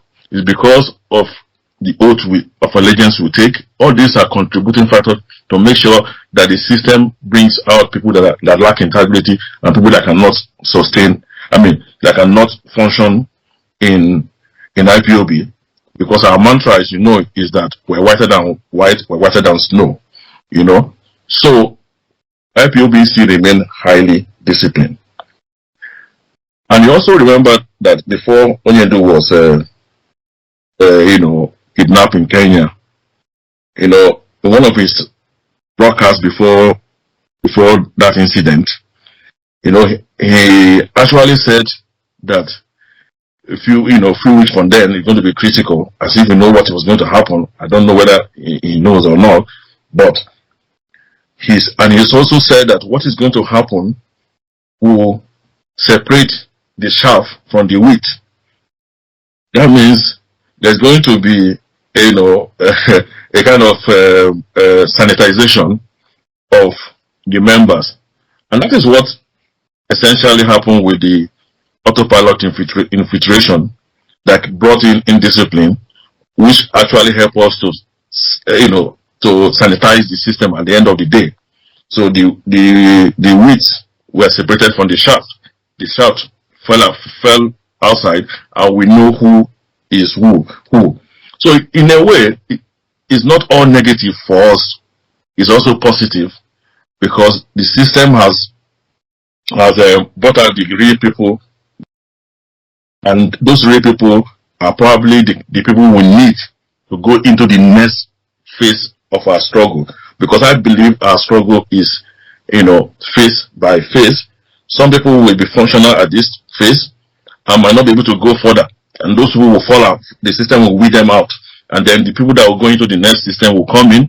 These people that will move the struggle to the next level will stay on, while the other ones will fall outside.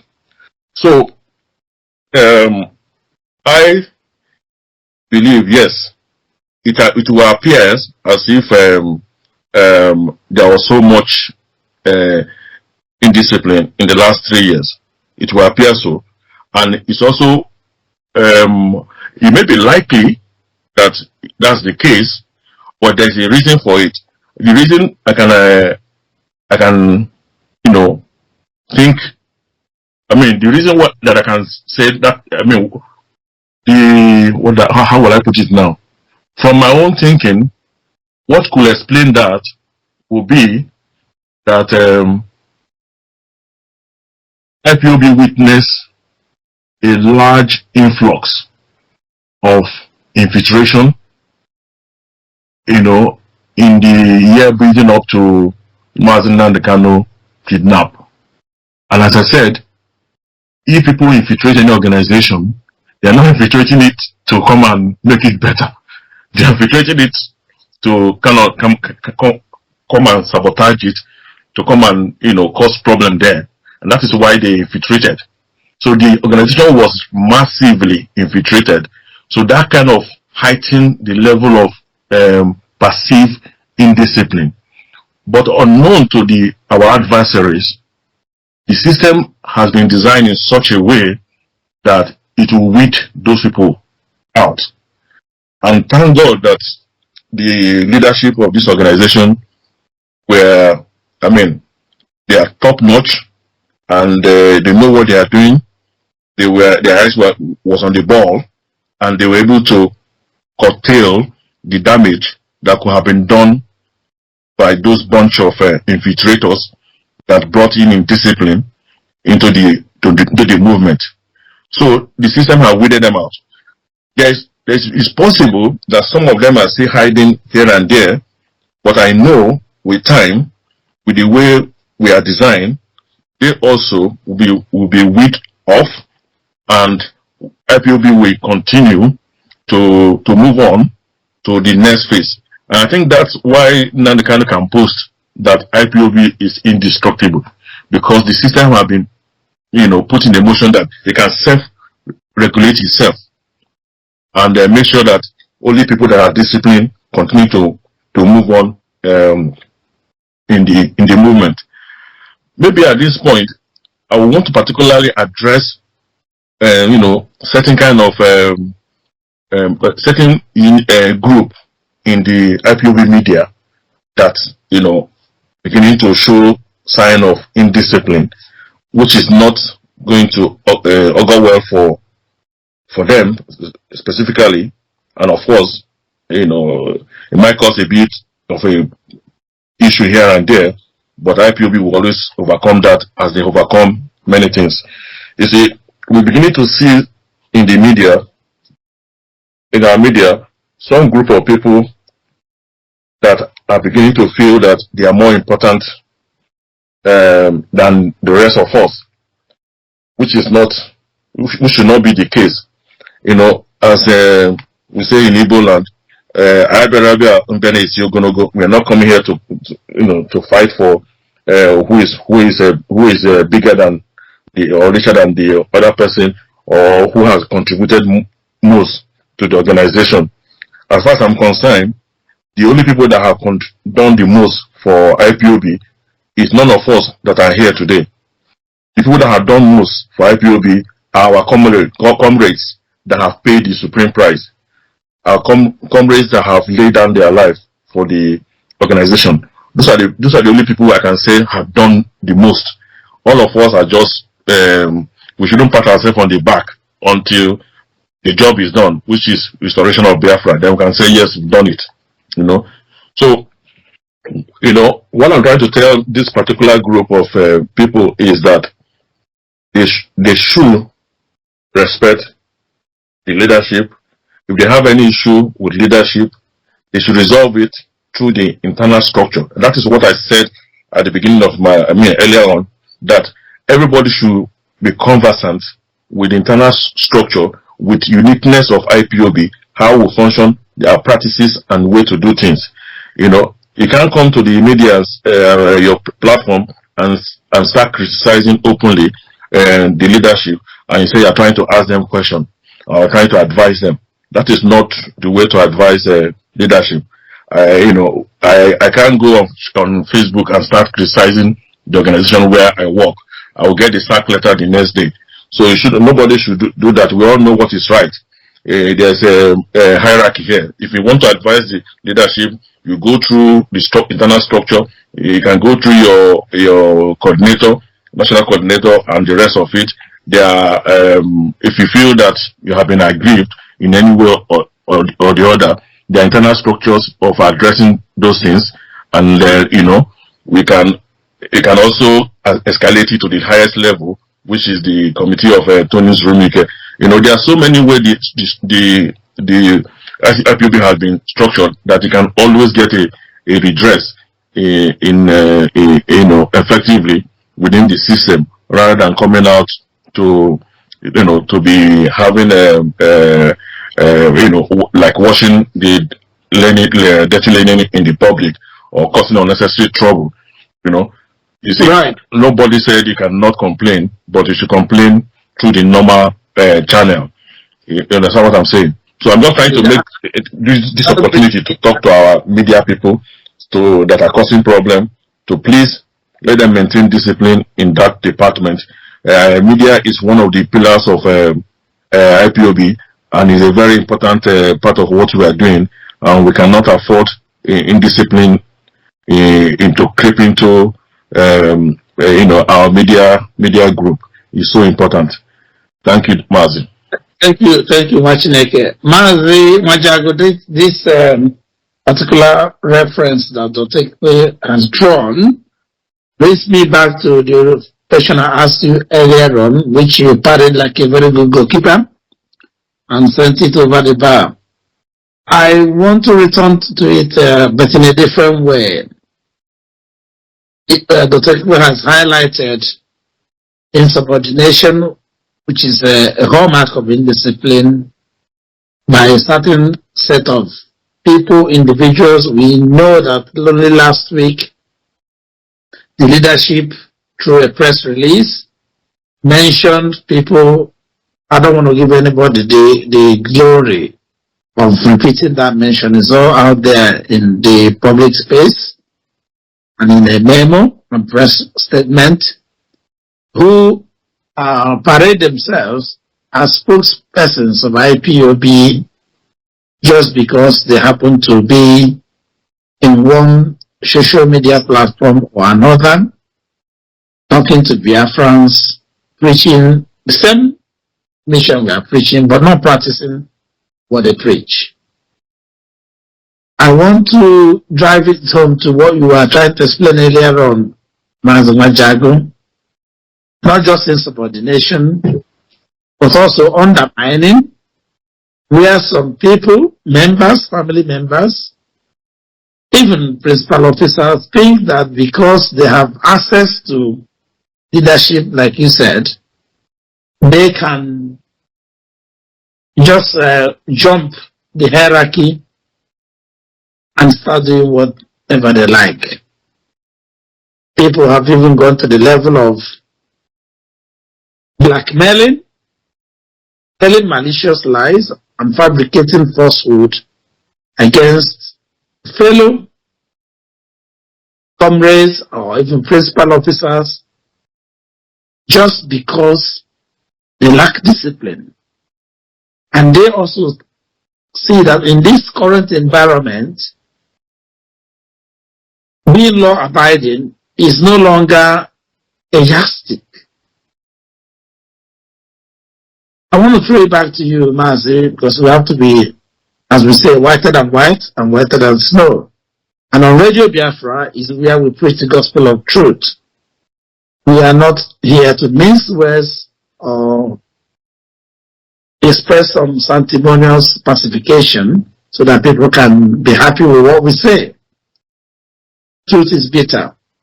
And as a leader, it's also part of your duty to spill out that bitter pill and also swallow it, take your own medicine when you need to. So how do you harmonize this at, stress within the movement, which I think that also peters out there to what people outside of the movement do, particularly those who have been once maybe part of IPOB due to one reason or the other, either they are either suspension, expulsion, or personal decisions are no longer part of our movement, and they capitalize on this stress they see from within the little cracks they can perceive and peep into the movement to destabilize what we're doing. How can we curb this in the movement to ensure that before Onyendo comes out, I have always said within meetings that the house must be sanitized before Onyendo comes out. Otherwise, they're going to mess his head up, and we're also going to be in a deep mess. God forbid.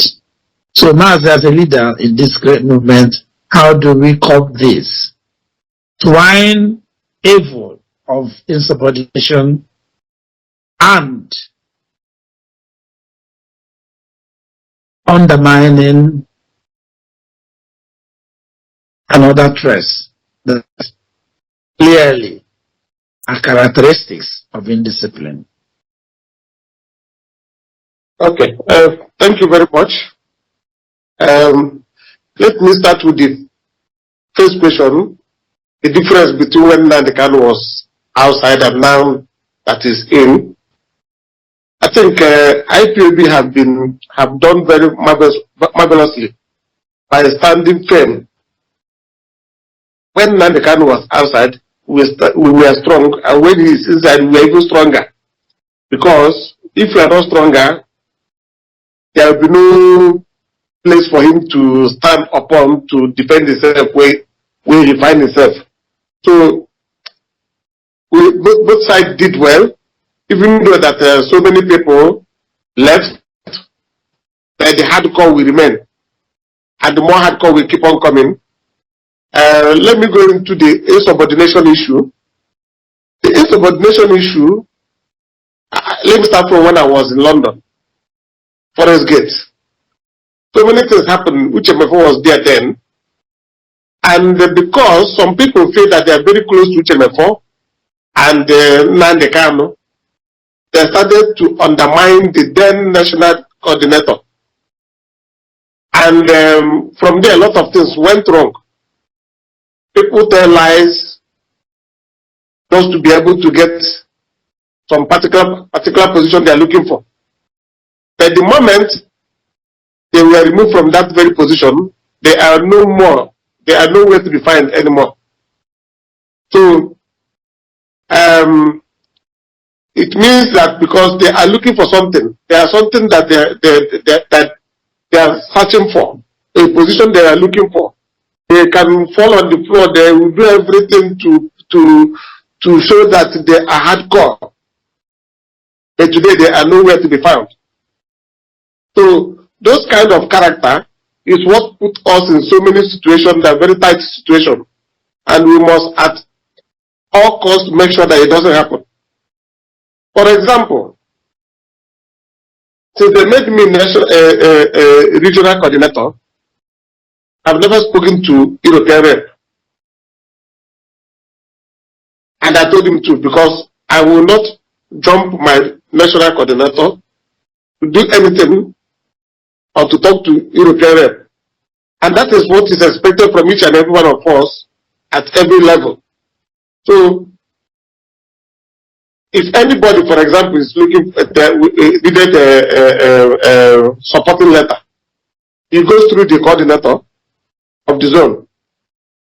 And then from the coordinator, he goes to regional coordinator. I'm talking about United Kingdom, and that is the same thing worldwide. It depends on how the positions they give each different countries. So through the hierarchy, before you can get to the top, there's some people find it very easy because they speak with so person.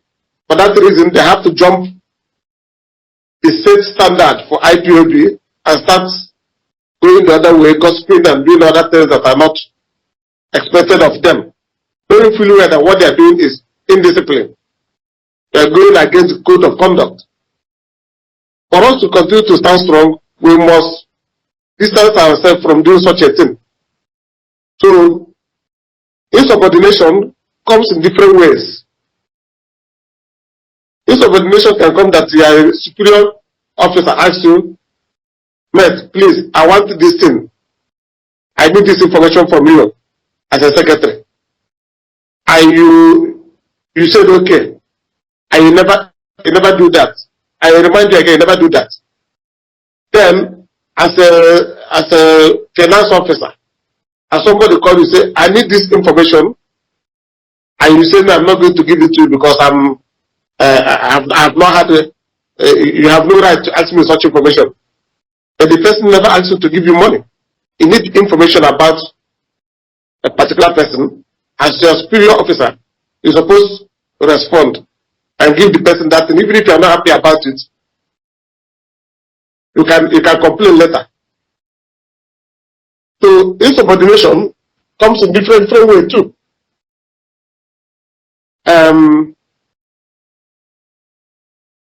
I remember that during the former national coordinator of the United Kingdom, there are so many things that will be asked from her. She will refuse to do it. She said that nobody told her to do that. Then your superior officer asks you to bring so thing, you refuse to do it. Not even only superior officer, even your members will ask for something that you know that this is their right, and you refuse to do it to them or give it to them. It is also a way to breed insubordination, because when they demanded for what is their right and you don't give it to them, then you will also want to come later on to demand something from the same person. And you say to you, I will not do it because you didn't give me the other one. That is when quarrel begins, insubordination will begin to breed. It's very big. It's very big, my brothers and sisters. And it's good that we avoid all those and do what is right, because we all know what is right in life. Let's do it. If you know that thing that somebody will do you and you'll be angry, don't do it to somebody else, and there'll be no subordination. Thank you. In fact, you have hit the nail on the head. What you just said last is they call it the golden rule of discipline. Do unto others as you wish be done unto you, which is also the golden rule of morality or spirituality. So that is the golden rule of discipline. And we also remember that the word discipline, when we define it, we never look in that side. The verb form of discipline sometimes also means punish or punishment. You say somebody, I will discipline you now. It means I think you're going to get a punishment, a due punishment or justice or consequences of your action or inaction. So discipline also means punishment, really. In the military terms, let's not forget, we always say a liberation movement is a quasi-military organization or setup. In the real sense of what we are doing, or rather the old school of setting up to liberate your people from all repression, oppression, and suppression, sometimes involves some extraordinary military or quasi-military operation, i.e. guerrilla warfare and the rest of it. But IPOB is so polished, so refined, that it's almost like a semi-democratic, structure organization. But still anchored on command and control. This is some of the things that I think, like Dr. was saying, training is important so that our people will understand the rudiments and the foundation and begin to develop acceptance, willpower, hard work, industry, persistence. These are all ingredients of self-discipline. Without them, you're just speaking grammar, semantics, without understanding what it means to be disciplined or self-disciplined. So tonight we have done a great work of dissecting it. This topic is a very vast one. It will never end in one day. But also, I think our listeners will agree that Dr. Ekekwe and Maazị Nwajago, thank you so much. You've done fantastic to dig deep into this topic, to excavate the key silent points that we need to reflect on, not both leadership, followership, as we move ahead. Doc, time is fast spent, and dear listeners, do apologies for technical hitches, and also the fact that some of you tried to get through to our phone line, but for some reasons tonight, it's not been possible. Never mind. The platforms we have for you to reach us are going to be activated very soon. and we will be able to interact via other mediums without necessarily phone calls, and where it's possible, the two phone lines will be restored subsequently. So take it clear, as we are winding up, we have a few more minutes to wind up. What will be your passing shot, as we always ask on this program, to great Biafrans, lovers of freedom, those who appreciate discipline and liberation movement? Well, thank you. I will end by saying that I remain positive that IPOB is still a highly disciplined organization. I'm very positive that the system is so designed that it can self-regulate itself.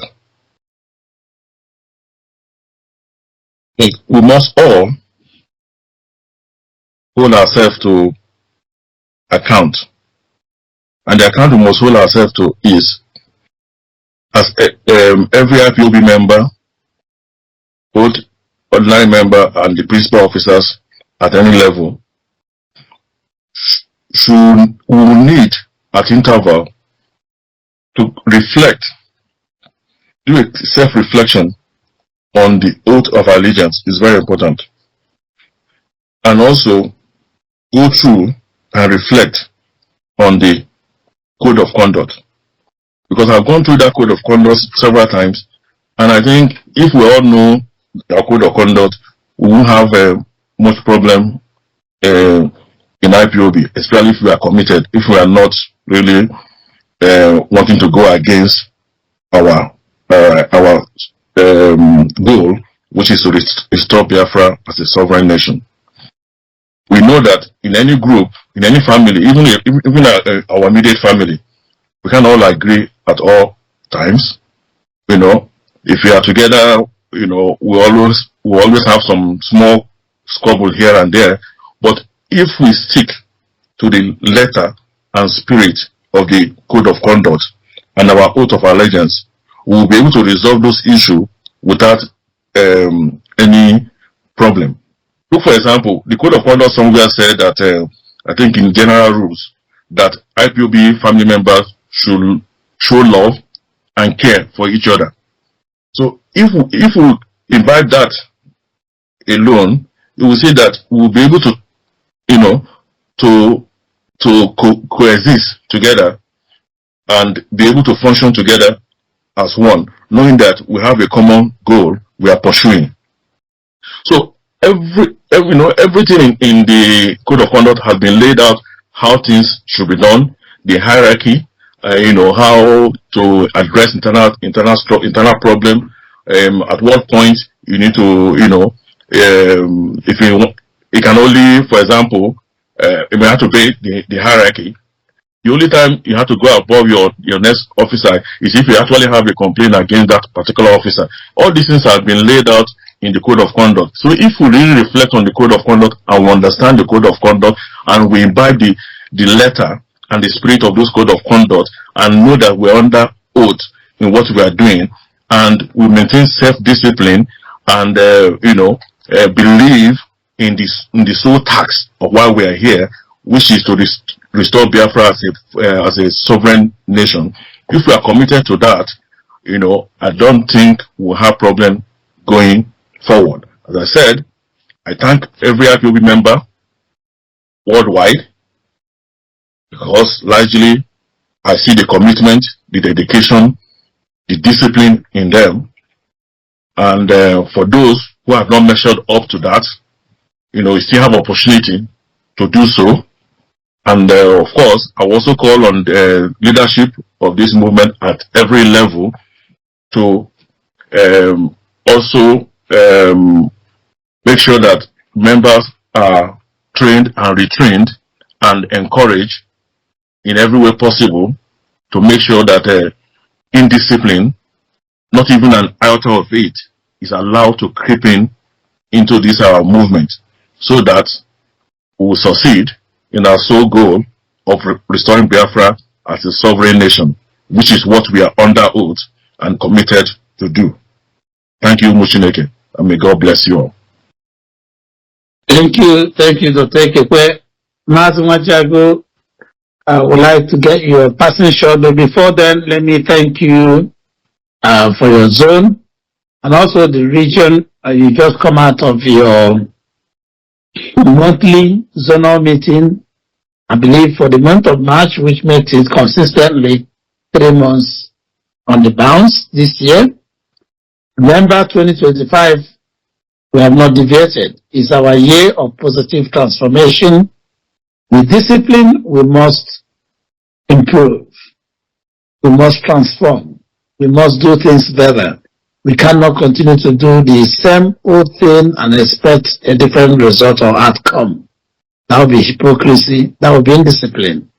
And I want to refer every IPOB UK principal officer to our published 2025 national meetings, or rather meetings guidance and activity schedules. The zones, regions that are yet to hold any meeting this year, please, you have till the end of this month to do so. Otherwise, the first quarter is coming to an end.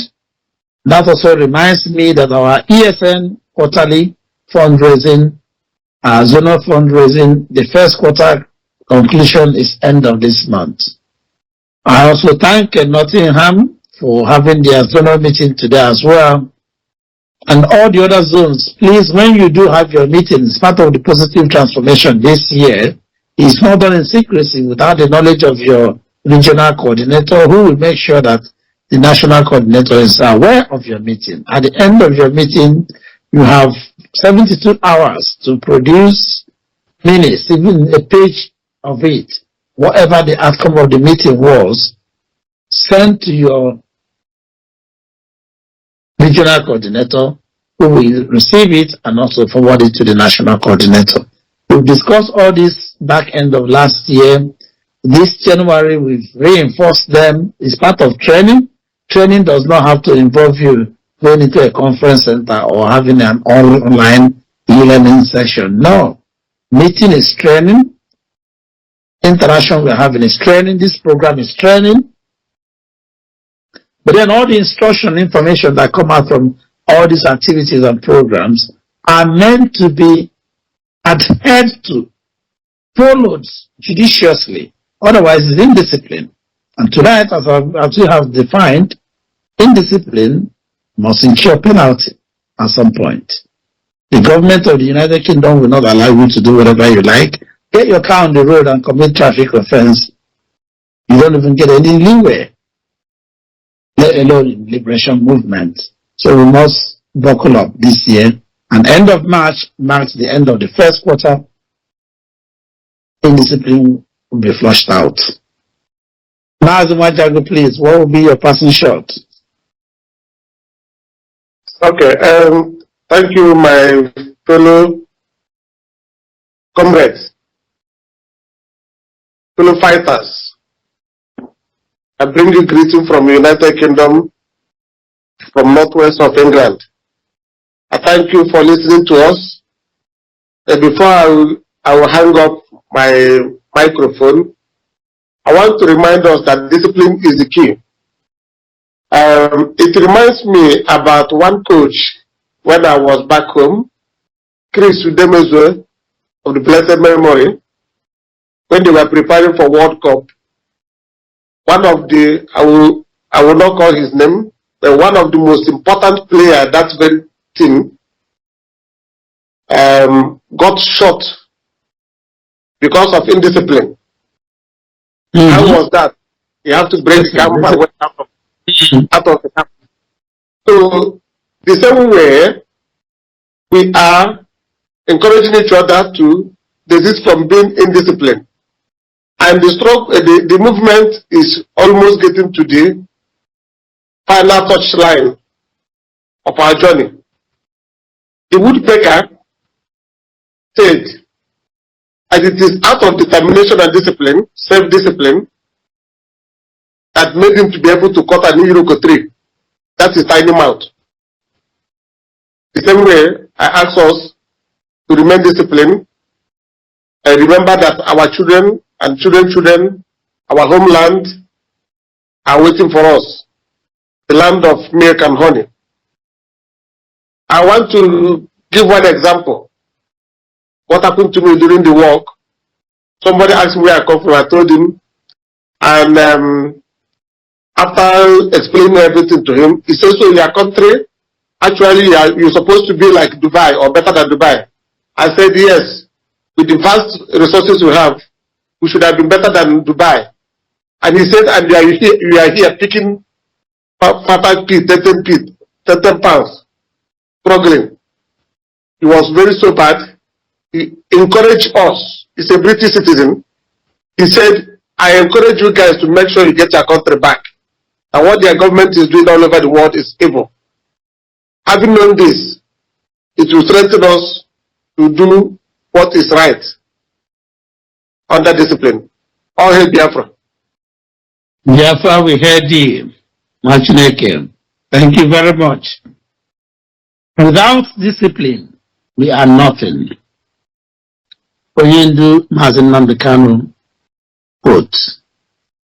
And on that mantra, we stand. On that mandate, we stand. Our movement is anchored on discipline, and the ship we sink, Chukukadama forbid that we go off that anchor. Tonight, I join my comrades and formidable allies to say, let us embrace discipline. Let us eschew indiscipline and remain steadfast in our goal of Biafra restoration. Next week we'll be back with a very, very unique topic and very distinguished panel from outside of the United Kingdom, joined by one of us as well, to discuss that topic, the power of positive proclamation for manifestation. There is a lot of power in our tongue. I enjoin us to start using it effectively for the restoration of Biafra. Most of the things Onyendu Mazen Nandekano have been saying, he has no bullet or any space war ship. But he said we are going to destroy the zoo and restore Biafra with our tongue, with the gospel of truth. Next Sunday, we'll look at the power of positive proclamation for manifestation for the restoration of Biafra. I'll be joined by another distinguished panel.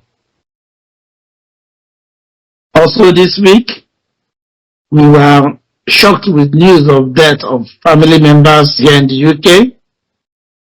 I want to enjoin us to please, this Lenten season, let us go down on our knees, on our altars, and cry out to Chukwuka Abiyama to spare us, grant us good health and long life.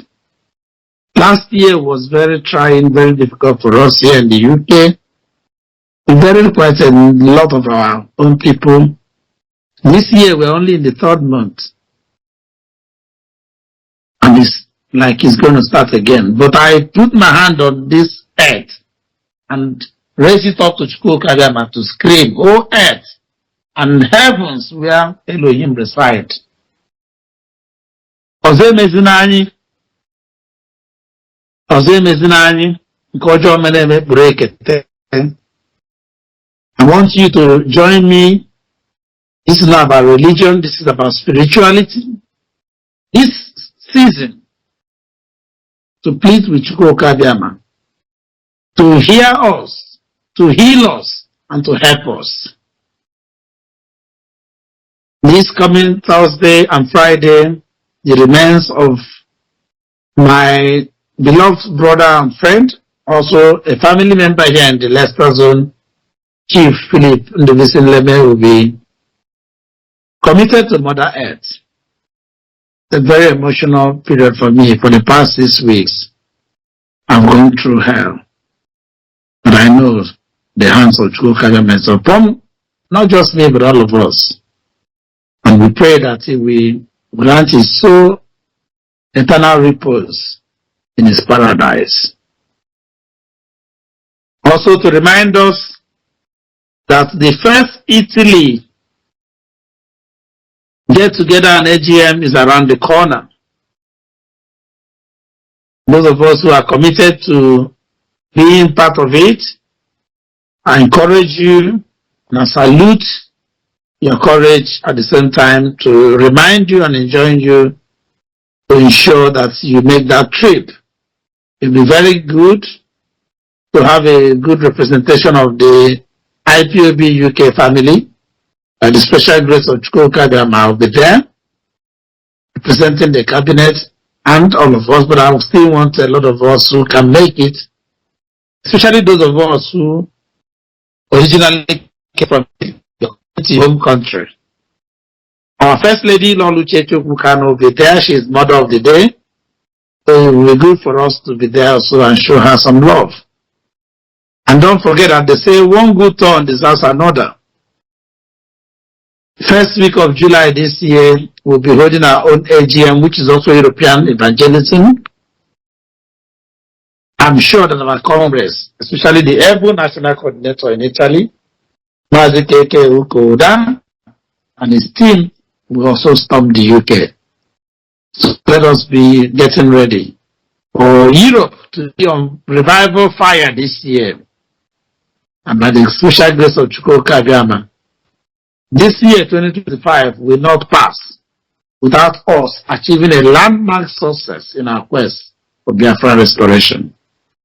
Until we come your way again next Sunday, from me, from here, is good night and God bless. Thank you, Muchineke. Thank you, Master. God bless.